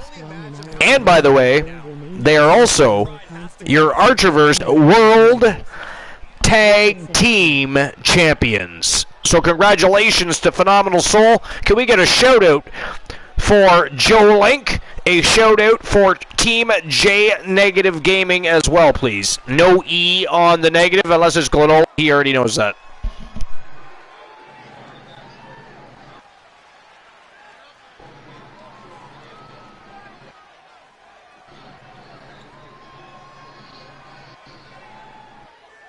Negative. All right, I'll get the payout issued for that. Look at the GGs pouring in. That was a fantastic match. Thank you, everybody, for acknowledging that. All right, let's see here. So negative for me. So the winners of the match, Strong in our communities will Phenomenal Soul. And it looks like most people expected Phenomenal Soul to win. However, did you guys expect Phenomenal Soul to be that dominant? To take LDF out 3 straight? Did you expect that? Let me hear your answers. Sound off in the chat. Tell me, did you expect that? I know you expected, or most of you anyways, I'm not speaking for everybody, but I do know most of you expected them to win, but did you expect them to be that dominant? Is my question. I did not expect this week. It's actually exclamation point Soulman.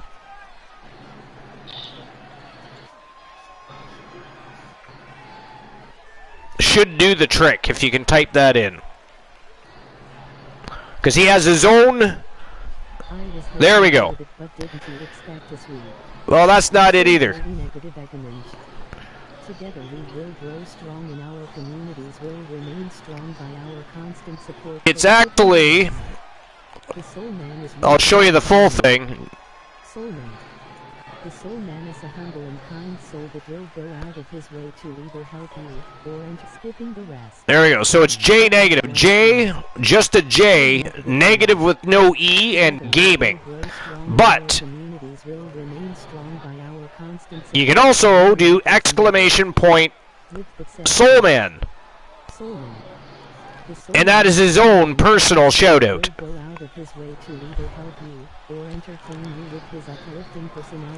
So for all of you mods, now you know. Alright. On to the next match of the night. And again, congratulations to Phenomenal Soul. Alright, here we go. We got a Fatal Tornado Tag Team Elimination matchup for the Archerverse Women's World Tag Team Championship. We've got Akira and Alice Blade, the New Millennia. We've got Dakota Kai and Raquel Gonzalez, the Hit Squad. We have Olivia Payne and the Freak Nikita Razor, the Faces of Fear. And, of course, the reigning defending Archerverse Women World Tag Team Champions, the Outlaws. Amber Extreme and Britt Baker, DMD. Who do you guys got winning this matchup? Who is walking out with the gold? All right. Apparently it didn't work. Yeah, you have to be a mod or a VIP to use that specific command. Oh, okay. All right. But who do you guys think is winning? Who's walking out with the gold here?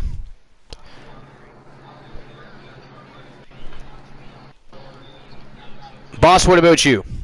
I'm going with the Faces of Fear. The Faces of Fear? Sir Jack says, I really like the Faces of Fear. Soulman. The Soul Man is a humble and kind soul that will go Joe Link tested out the Soul Man command. Apparently I gotta put a space between the Soul Man and his. It looks like the Soul Manus. That's kind of funny. YouTube. TAB on YouTube, URL. Alright, here we go. It is showtime and go time for the first match in the championship rounds for the Archerverse Women's World Tag Team Championship. Let's go. And Boss Apollo, back to you, sir. Alright. He said the face is what is his actual belt. So number 10 was Shawn Michaels versus John Cena in an Iron Man match on Raw. However, But here, it's not talking about it, it's just giving the rates. Number 9 was Money in the Bank at WrestleMania 24. Introducing first, Dakota Kai and Raquel Gonzalez, the Hit Squad. Number 8 was Triple H versus HBK versus Quinn Benoit at WrestleMania. Heading into this match, we're likely to see a new champ crowned here tonight. Yet she always somehow perseveres silently. Number 8.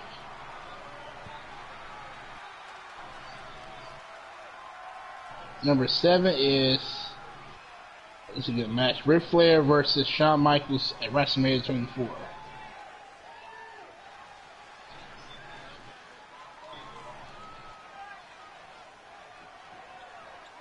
And here they come.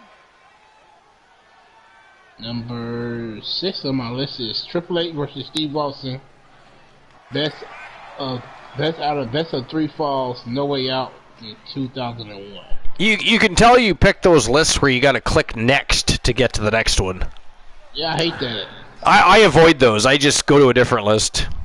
Yeah, I thought it was a normal one, but I'm always.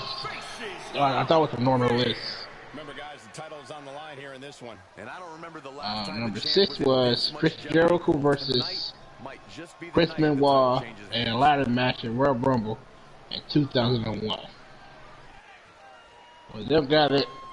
This was not explaining nothing.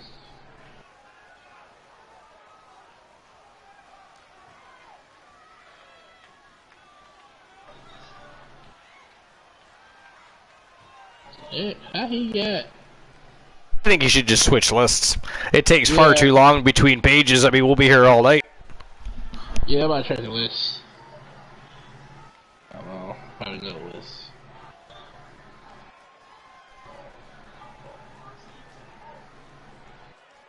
Oh no, only one chocolate chip cookie left. Guess I'll have to eat it so no one has to fight over it.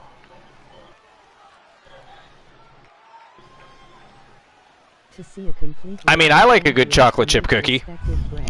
This is the 10 best wrestlers in the world in 2022. Sound like a great plan. The 10 best wrestlers in 2022? Yep. Published August 21st in 2022. My Oscar. I don't know, I like the last name. I ain't gonna try. Boss, you don't like a good name butchering? Yeah, I do. I want. So this one is going from. I get it.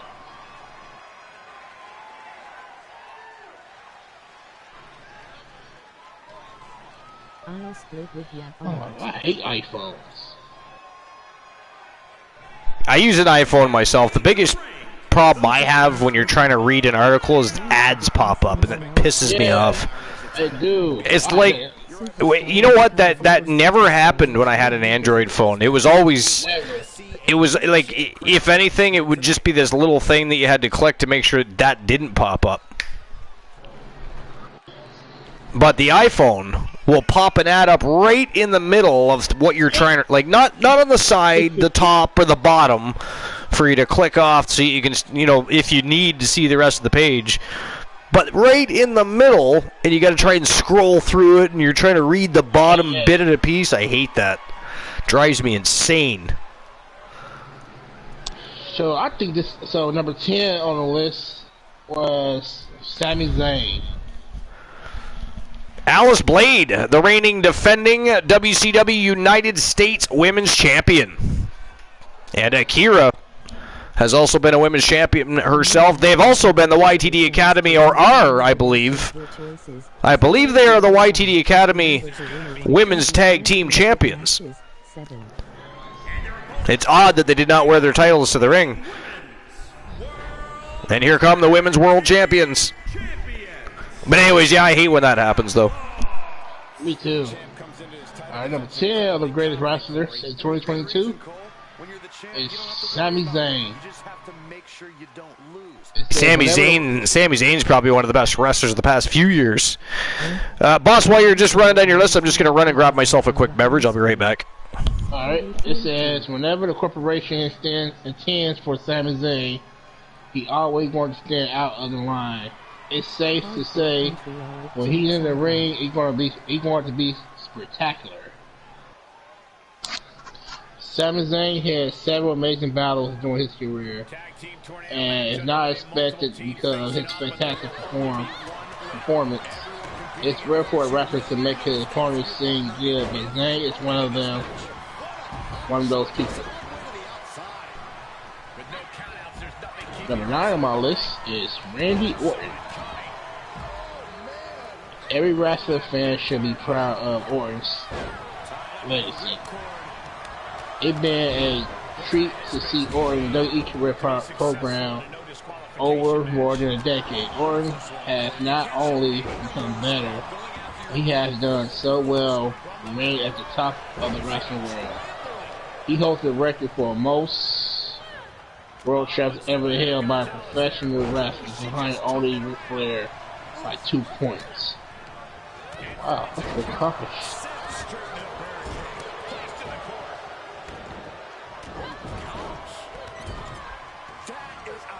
Number 8 on the list is Seth Rollins.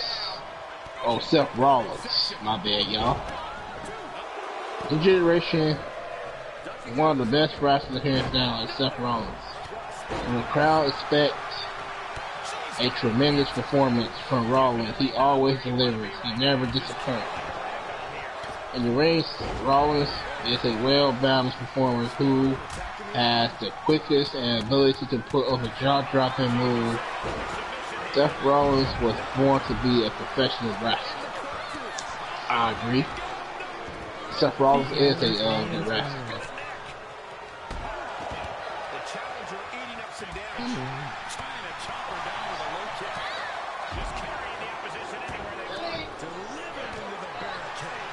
Number 7 is Cesaro. WWE is not using the real talent of Cesaro. He has to be one of the most unappreciated wrestlers in history. The giant swing is a fan favorite, only possible due to Cesaro's superhuman strength. Cesaro is, on the other hand, is more than simple physique strength, since he has a formidable contact, y'all. Formidable of techniques and he's an expert athlete. Cesaro's victory over Roman Reigns and WrestleMania Backlash established that he is a legitimate contender for WWE Championship. Now that I think they did. I don't think that they used Cesaro as they should be. No, I think they let the ball drop with that one. In my opinion.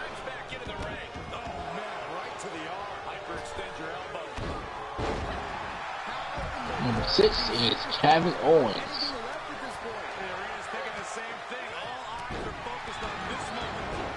Kevin Owens the best.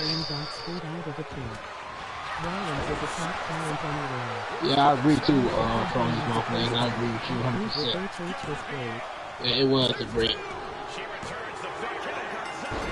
Kevin Owens is the best in-ring performance on the current WWE roster. Regardless of his opponent or his role in the contest, KO always delivers. Yes, I agree, KO do always deliver his performance. No matter if he's playing the heel or the babyface, he always delivers.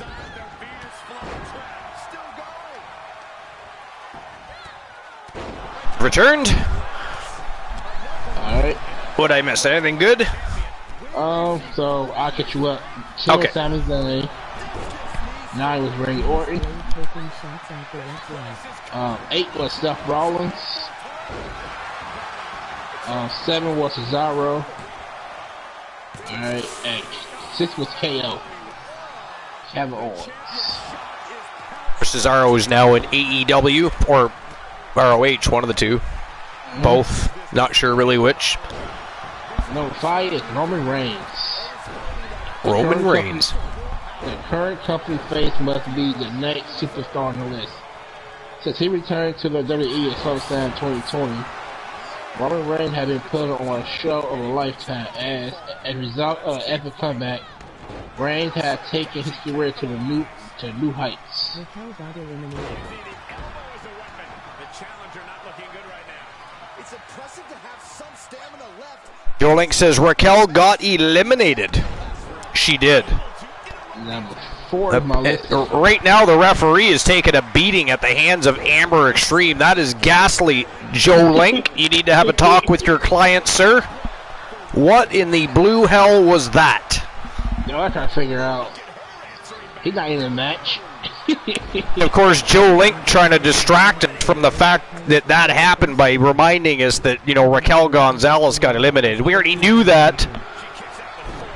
We knew that already. It looks like Akira Blade has been eliminated down to just Alice Blade, the Women's United States Champion for the new millennia.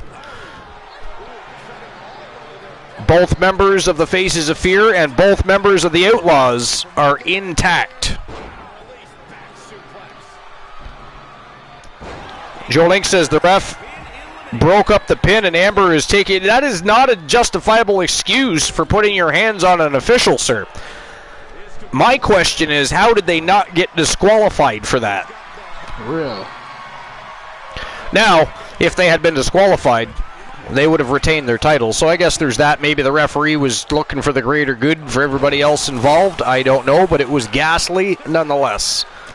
Oh! Jesus Christ. Did you see what the Freak just did to Amber Extreme? Knock her head off her shoulders. Wow. Looks like she's having some mercy right now. Oh, maybe not. Oh, 2 big knees to the midsection. Amber makes her eat the post. Anyways, go ahead and finish your article there with Roman Reigns. Number 4 was John Cena. No, I didn't start with my son. Oh, the spit in the face. Every child must heard. Olivia Payne has been eliminated, ladies and gentlemen. We are down to the Outlaws versus Nikita the Freak Razor of the Faces of Fear. Not looking good for the Faces of Fear. Looking very good, however, for Team Joe Link. So far she got her ass whooped.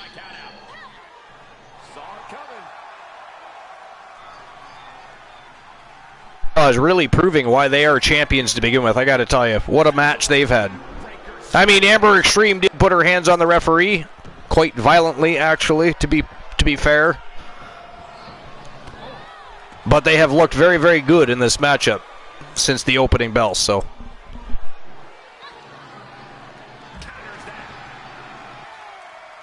Yeah, she did.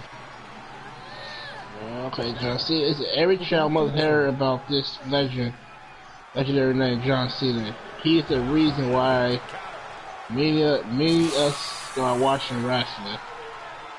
Well, that's not true for me, but he has many milestones as a professional wrestler. He started his career. Hold on 1 second. Mad Dog has invaded the compound with 2 villains. Mad Dog, welcome in. Thanks for joining the broadcast. Welcome to episode number 408.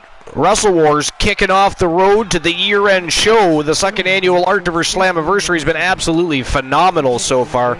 Matches have been absolutely epic and elite. And you're just actually joining us at the end, or nearing the end anyways, of the first match of the championship rounds.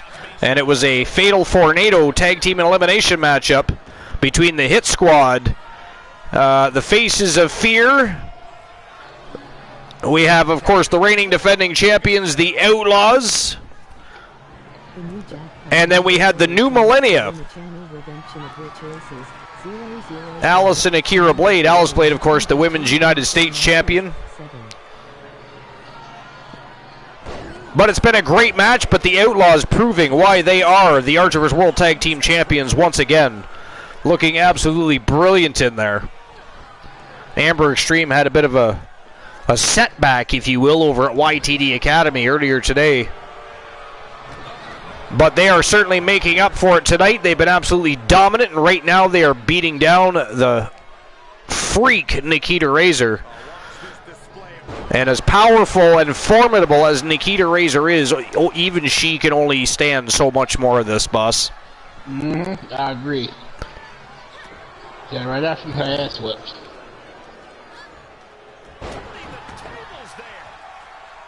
Every time she manages to overcome one odd, another odd decides to take her down. It's crazy, but she is still fighting. Look at her go. It's crazy. Yes. Yeah, I gotta hand it to her. She's still fighting. I don't know how, but she definitely is still fighting. Either.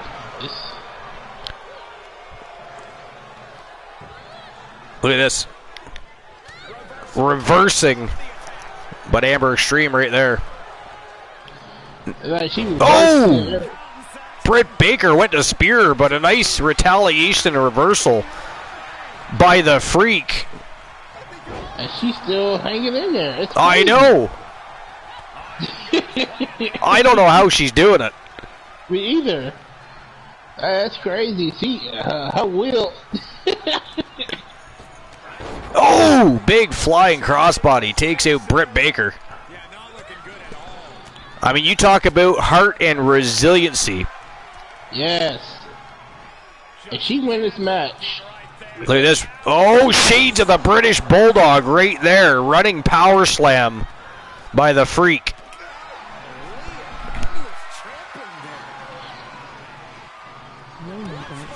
Baker in trouble here. Uh-oh, the freak stomp. There it is. And Britt Baker knocked out and eliminated. It is down to Amber Extreme. Oh, there is that ghastly mist in the face. I personally call it spitting in the face, but anyways. Oh, she just about had it. She just about had it. Just about. Wow, what a match. It is down to Nikita the Freak Razor and Amber Extreme of the Outlaws. This is absolutely sensational. Yeah, she won this match. I mean, it looked like the Outlaws were gonna. Wow, she knocked out Amber Extreme, just tossed her right over the top rope. Wow, ladies and gentlemen, the winners of the Fatal Tornado Tag Team Elimination Matchup and new Archerverse World Tag Team Women's Champions. Olivia Payne, the Warrior Princess, the Freak, Nikita Razor, the Faces of Fear, your new Women's World Tag Team Champions. Wow. What? This never, in Archerverse history, this never happened before. No, that is a crazy comeback. It looked as if the Outlaws were going to cruise to a title defense there. But Nikita Razor, wow. This never happened before. Nobody never came back from a 2-on-1. That's insane. Yes, I agree. Yes, wow. Dang, the willpower, she had to beat both of them at the same time. Like, that's crazy. Wow. All right, congratulations to the Faces of Fear. And, of course, congratulations to Team Boss Apollo and Team One Woozy TV. If Woozy were here, he'd be excited right now. Oh yeah, I don't think he's still with us. I think he is. He booked it for the evening.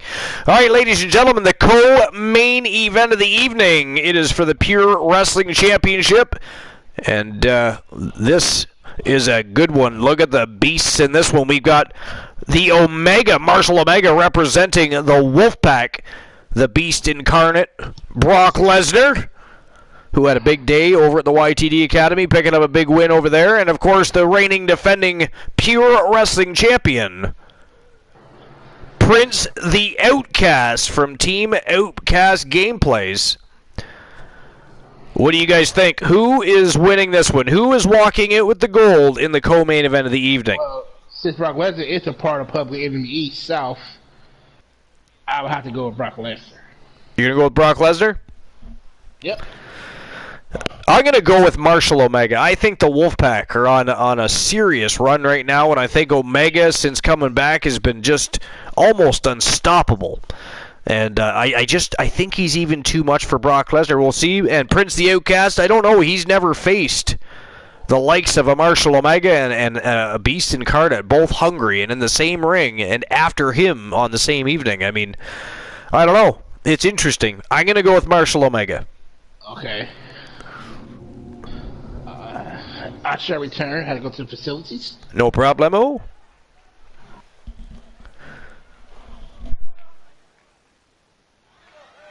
Here we go. The Beast making his way to the ring first. The Beast is here.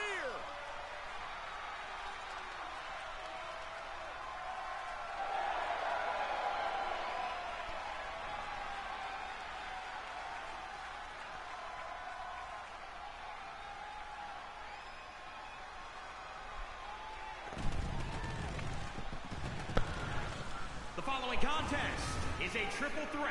Falls count anywhere. Falls count anywhere.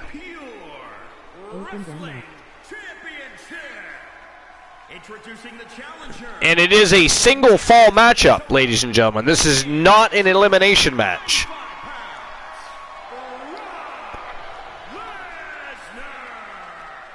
What in the blue hell is going on?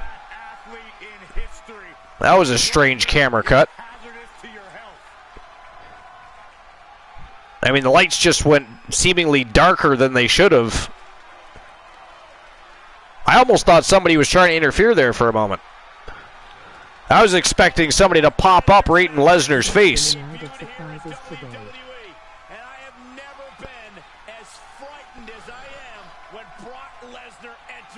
Joe Link says it's been a night of surprises. No kidding. Oh, Joe Link opened the betting lines. Okay, give me a second.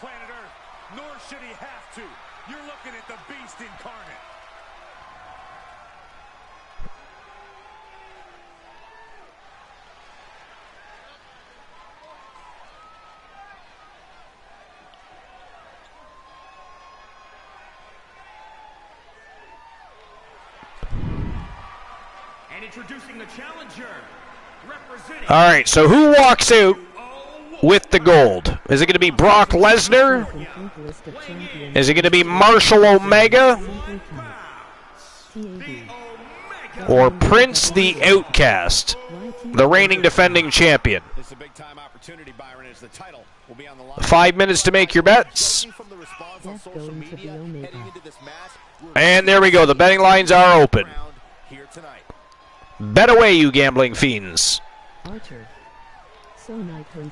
Swear jar time. Nice try, Panda. I see you. Somebody AKO Panda, please. Night the Undying in the house. Good timing. Of course, Night the Undying, the manager for Marshall Omega. Although we do still have to change his social media setting. It still says the Ornery Knight. We will change that to the Night Undying. Or Night the Undying, even. I never get your fucking name right. I really hate that you had to change your name. Ghastly.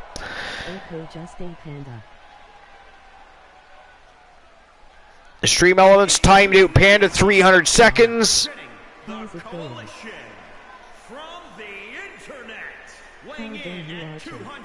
How dare you, Froggy?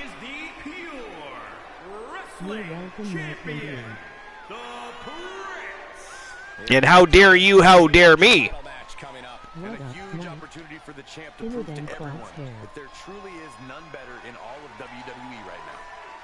How dare you remove the timeout on Panda? I seen that, Joe Link. Together we will grow strong and our communities will remain strong by Ghastly. support for one another's endeavors. All right, here we go. Triple threat. Falls count anywhere. The new Jack has number 4 chance to win One of only 2 cross-brand 005, the number to win a right championships. matches, 7. The Pure Wrestling Championship on the line. The reigning defending champion, Prince the Outcast, defending. Marshall Omega and the Beast Incarnate Brock Lesnar looking to tear that title from his grasps. Ooh! Wow, huge clothesline by Prince the Outcast. And look at this, unleashing with a barrage of strikes on Brock Lesnar. Turns his sights back to Omega. Some more striking, on-point striking, if I might add, on Marshall Omega, but Brock Lesnar giving it right back. And those big meat hooks gotta hurt no matter where they land. Those big meat hooks gotta hurt no matter where they land. Mad Dog, how dare you? I came over to your channel today.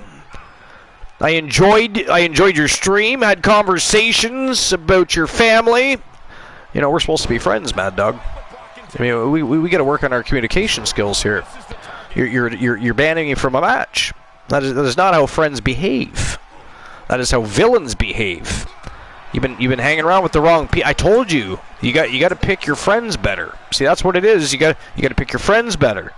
You can't be hanging around with Glenola, and you can't be hanging out with the likes of Froggy Moth Legs and all those villains. They will poison your mind, and they will make you believe that certain mannerisms and antics are acceptable. Aha! Joe Link has reversed the banning.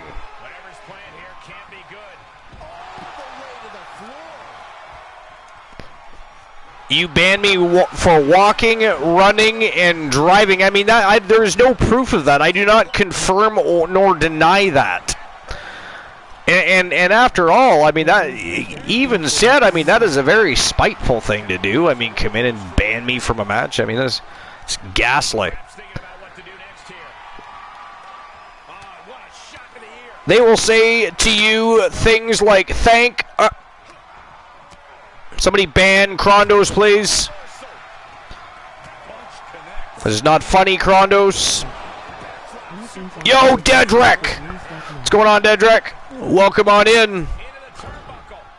You actually made well, the man called Drek made his presence known earlier this evening when he and Austin Furious showed up to support Big Bubba Bruno and Mitchell Vaughn in their victory, by the way. The Weapons of Mass Destruction standing strong, but Dedrick, to watch all four gentlemen come out with their championship belts was awe-inspiring. It was just a big show of strength and power by the Weapons of Mass Destruction tonight.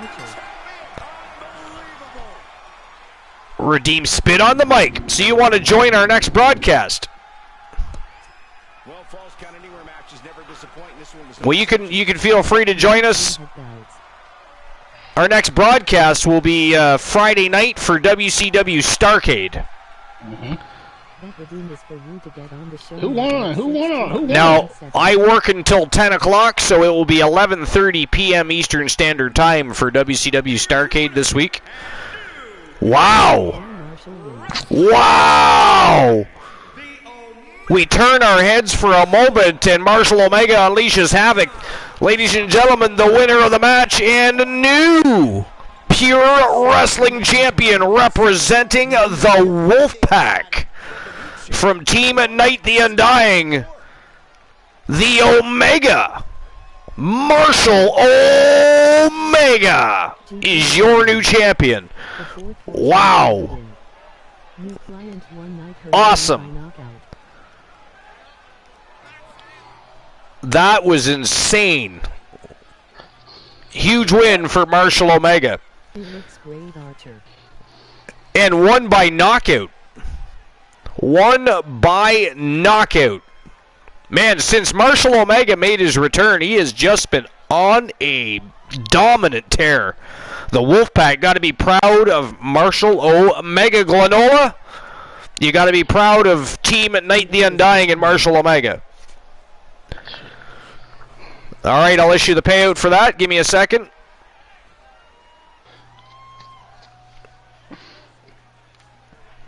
And I just realized somebody paid for the last betting line to be opened. It didn't have to be paid for.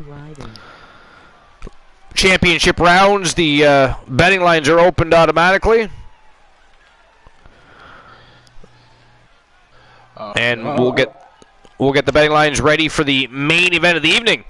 And we are moving on to the main event of the evenings. But congratulations, and please a shout out for Night the Undying one more time, please. Congratulations to Team Night the Undying, and of course the entire Wolfpack and Team Glenola, the new Pure Wrestling Champion. And here we go, the main event of the evening, ladies and gentlemen. This. For believing in Omega Frog Hammett legs. Thanks for. I don't know why this says the Pure Wrestling Championship. It's supposed to be for the World Television Championship. I'm not really sure what the hell's going on here. I mean, Vincent Blaze happens to be the YTD Academy Submission Wrestling Champion, which is a Pure Championship, but it's not the same.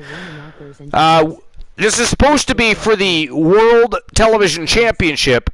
They're supposed to be attempting to dethrone William Regal here, so I'm not really sure what's happening here. I'm a little bit confused, I gotta be honest. Yeah. I got to work in a couple hours. Alright, boss, thanks for being here. Appreciate you. I can handle the last match of the night myself. I am good to go. I'll see you Friday. Sounds good, buddy. Talk to you then. Man, that is expensive. Yeah, so I mean, we're going to have some correcting to do if this is another faux pas by the booking committee. But it's supposed to be, again, for the Archivers World Television Championship, so we'll make that correction later. Not really sure what's going on here. But Vincent Blaze from Team Thrill Zone Wrestling. We have Tenacious B. Of course, he has been on an absolute tear. Has been winning matches. Take it easy, boss. Taking names, kicking ass, cashing checks, and as a result, he's been given opportunity. Tonight he is challenging for the World Television Championship, and of course, Vincent Blaze won the YTD Academy Pure Submission Wrestling Championship and wanted to challenge William Regal. Was given the opportunity. It was a champion being added to a championship matchup. It is a fantastic matchup. It should be fantastic. And non-stop action from bell to bell. But who do you guys think walks out with the gold? I think it's going to wait 10 LBS as LOL. Is it going to be Vincent Blaze?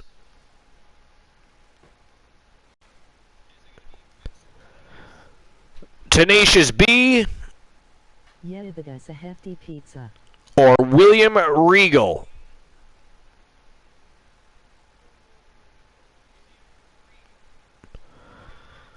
You got 5 minutes to make your bets.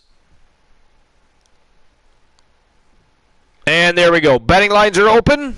And it is showtime and go time for the main event of the evening. And again, this is for the Archivers World Television Championship, not the Pure Wrestling Championship. But let's go.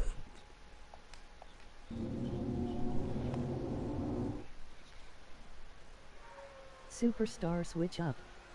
Want to become someone else for the day? Type superstar and become a different superstar. Alright, so ignore the fact that that's a Pure Wrestling Championship. It is absolutely not for the Pure Wrestling Championship. We already had that match, and it was won by Marshall Omega. So Archer, what do you like on your pizza? What do I like on pizza? I mean, pretty much anything, but I really like bacon, ham, and mushroom with a little extra sauce and extra cheese. Fluffy crust, of course. I want to utilize that puppy for dipping. I was going to say Regal beat Poindexter and Lincoln for the television title. Regal beat Poindexter and Lincoln for the... Yeah, he did, yeah. He's the television champion. It was supposed to be Regal defending the title. For some reason or not, it came up Pure Wrestling Championship. We just had that match. That is not the match that's going to be happening. I like it with the paint running down.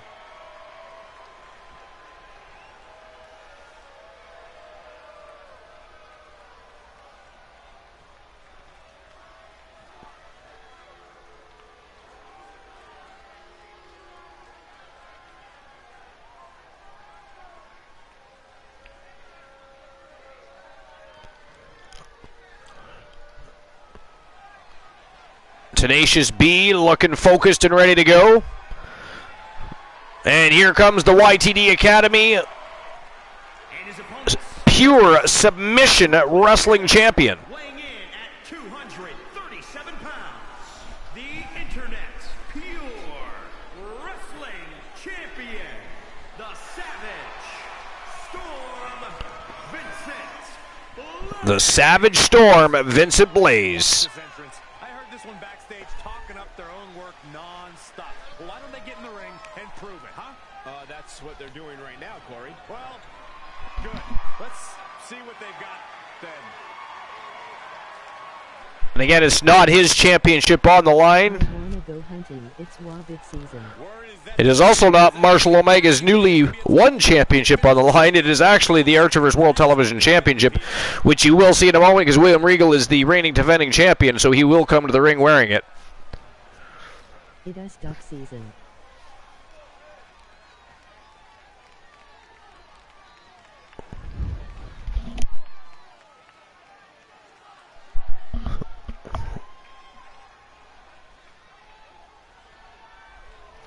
And here he comes, the reigning, defending, and undisputed Archerverse Unified World Television Champion, It's Wabbit season.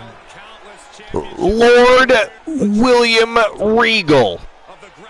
Sir Lord William Regal. Blackpool, England, weighing in at 240 pounds, the Alliance Wrestling World Television Champion. Emoji smiling face, who's a man.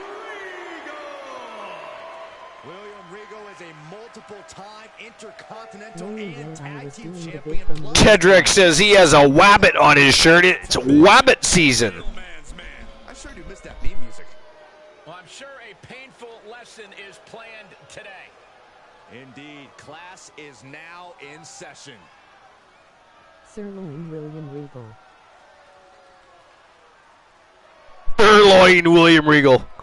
I don't think that's what they call him. I just don't.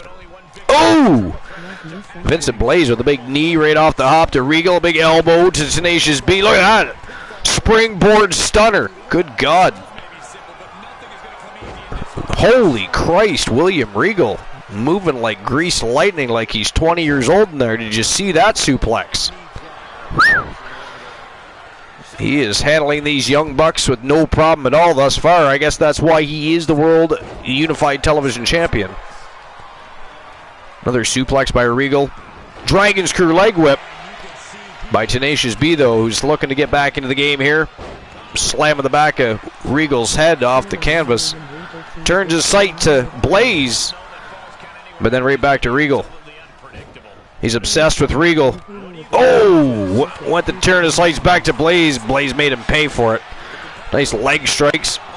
Regal steps in, but a nice hip toss by Blaze. Big ripcord knee strike, and right back to Tenacious B goes Blaze. Looks like he's going for a triple German here. Can he complete the trifecta? And there it is, triple German. But William Regal sneaks right back in. A standing drop kick right to the chest. Tenacious B takes William Regal right back. I keep wanting to call him Weagle. It does seem appropriate. But he takes William Regal out.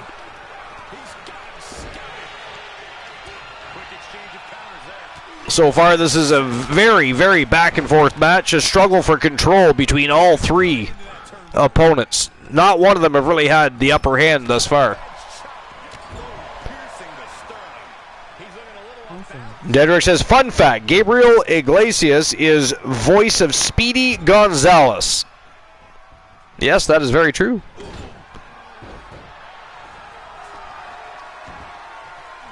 And Joe Link says, awesome.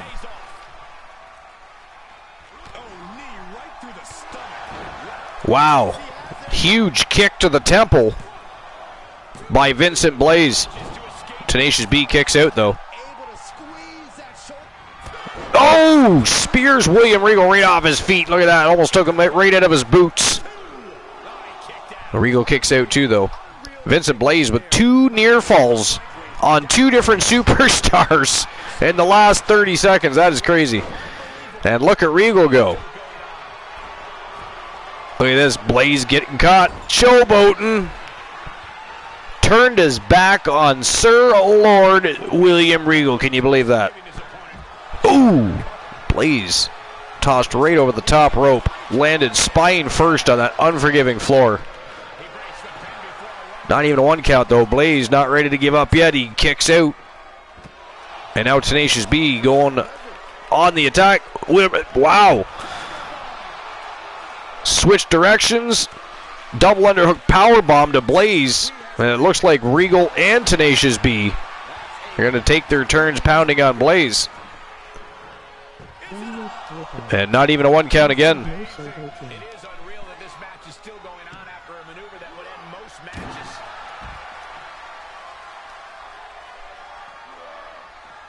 Vicious right forearm. Wards off that. Big elbow right to the face of William Regal. Oh, he knew what was coming. Connects on the kick. I got to tell you, this Sharp kick. Vincent Blaze has got some tremendous strikes, specifically his leg strikes. You'd almost think he was a kickboxer, a Muay Thai fighter. It's insane. You're going to take some big hits. And they're definitely going to take their toll eventually. And he has been nailing both Tenacious B and William Regal with those legs all night long so far. Re-enters under the ropes.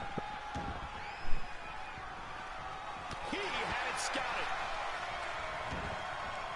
He leaves the ring and there's no countouts in this one. Straight jacket locked in. Boom! German suplex. Bodies must... Regal with the Regal cutter. Boom! I don't know, guys. What do you think? The sound of this crowd is deafening, and he's asking for more. Able to get the advantage here. It's been a hell of a match thus far. Again, really, at this point, I mean, I guess if anybody has had more control time at this point, it's got to be William Regal, though. I mean, it's not going to come down to a draw, so you don't have to worry about it coming into the judges' hands. But if I had to put somebody being slightly in the lead as far as control time goes, it'd have to be Regal. But Vincent Blaze is very quickly trying to turn those tides. I mean, he is really flying in there. Setting the ring ablaze, if you will. Froggy says Regal's got the experience, but anyone can take this one. Yeah, I think you might be right about that, Froggy. I don't think, speaking about anything historical, or it's not going to matter. I just think it's going to come down who's got the most heart and resiliency in this one. Because they've all been taking it to one another from the opening bell. Again, I actually think that it's between Sir Lord William Regal and Vincent Blaze for who's had the most control time. For what that's worth, though, it's been short-lived control time. Wow, look at these leg strikes. Unbelievable. Wow, look at that backflip into a German suplex. But William Regal making him pay for his showboating.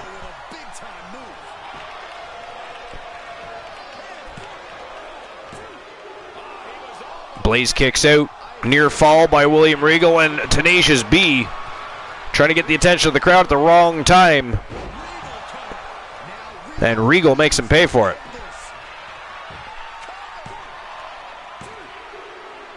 And Tenacious B has been eliminated. It is down to the reigning defending champion and Vincent Blaze.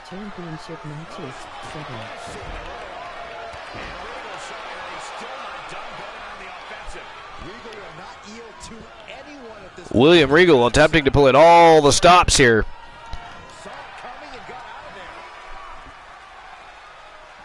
Oh! Look at that. Look at that beautifully bridged suplex. German suplex from a knee strike to the face. I got to tell you guys, this Vincent Blaze Really something. Oh, and a spear out of nowhere right off his feet. The champion in real trouble here. But William Regal kicks out again. Sure that was not a 3 count? You can't count that high, Saxton, but that was one of the closest near falls you'll ever see. Everything possible was done to win there, but it just fell short. Big shot right to the back of the calf muscle there. And now stomping away, doing some damage to that knee and thigh area.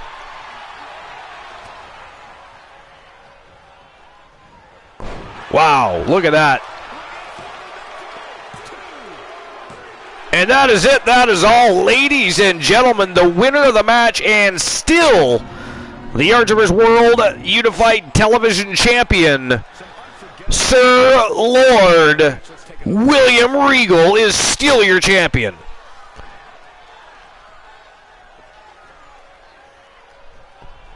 Wow. What a match. What a night. Great matches.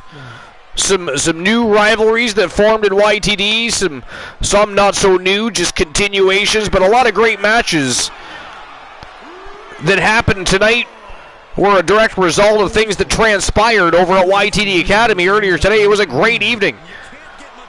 What a night. What a great way to kick off the road to the year-end stream preview of 2022. The second annual Archiver Slammiversary will be with the second week of December. And then, of course, in between, we also have the very first YTD Academy stream preview over at the Shark Tank on YouTube. And it is going to be the Tribute to the Troop show.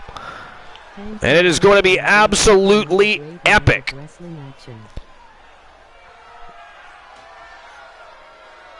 But anyways, I appreciate everybody for being here. It was a great night. Again, it was a great way to kick off the road to the second annual Slammiversary, the year-end stream preview of 2022. It was a great night as always. You guys are always awesome, and I appreciate each and every one of you. We'll see each other Friday night at 11:30 p.m. Eastern Standard Time for WCW Starrcade when Vinny K and his roster, and of course the Wolfpack, because they are in a heated rivalry right now with Vinny K over control of WCW. I mean, the Wolfpack have even got banners and posters, and they've got their images on barricades. I mean, it is crazy. They've even dubbed it Wolfpack Championship Wrestling. But anyways, we're going to see what they do as they begin their journey to the year-end stream preview of 2022. Friday night. We'll see you then. Now it is time to invade. We're going to go see a good buddy of mine, Dave Demented. Show him some love. I've known him for 20 years, and he is a great human being. Have some fun. Show him some love. Have a great night, guys.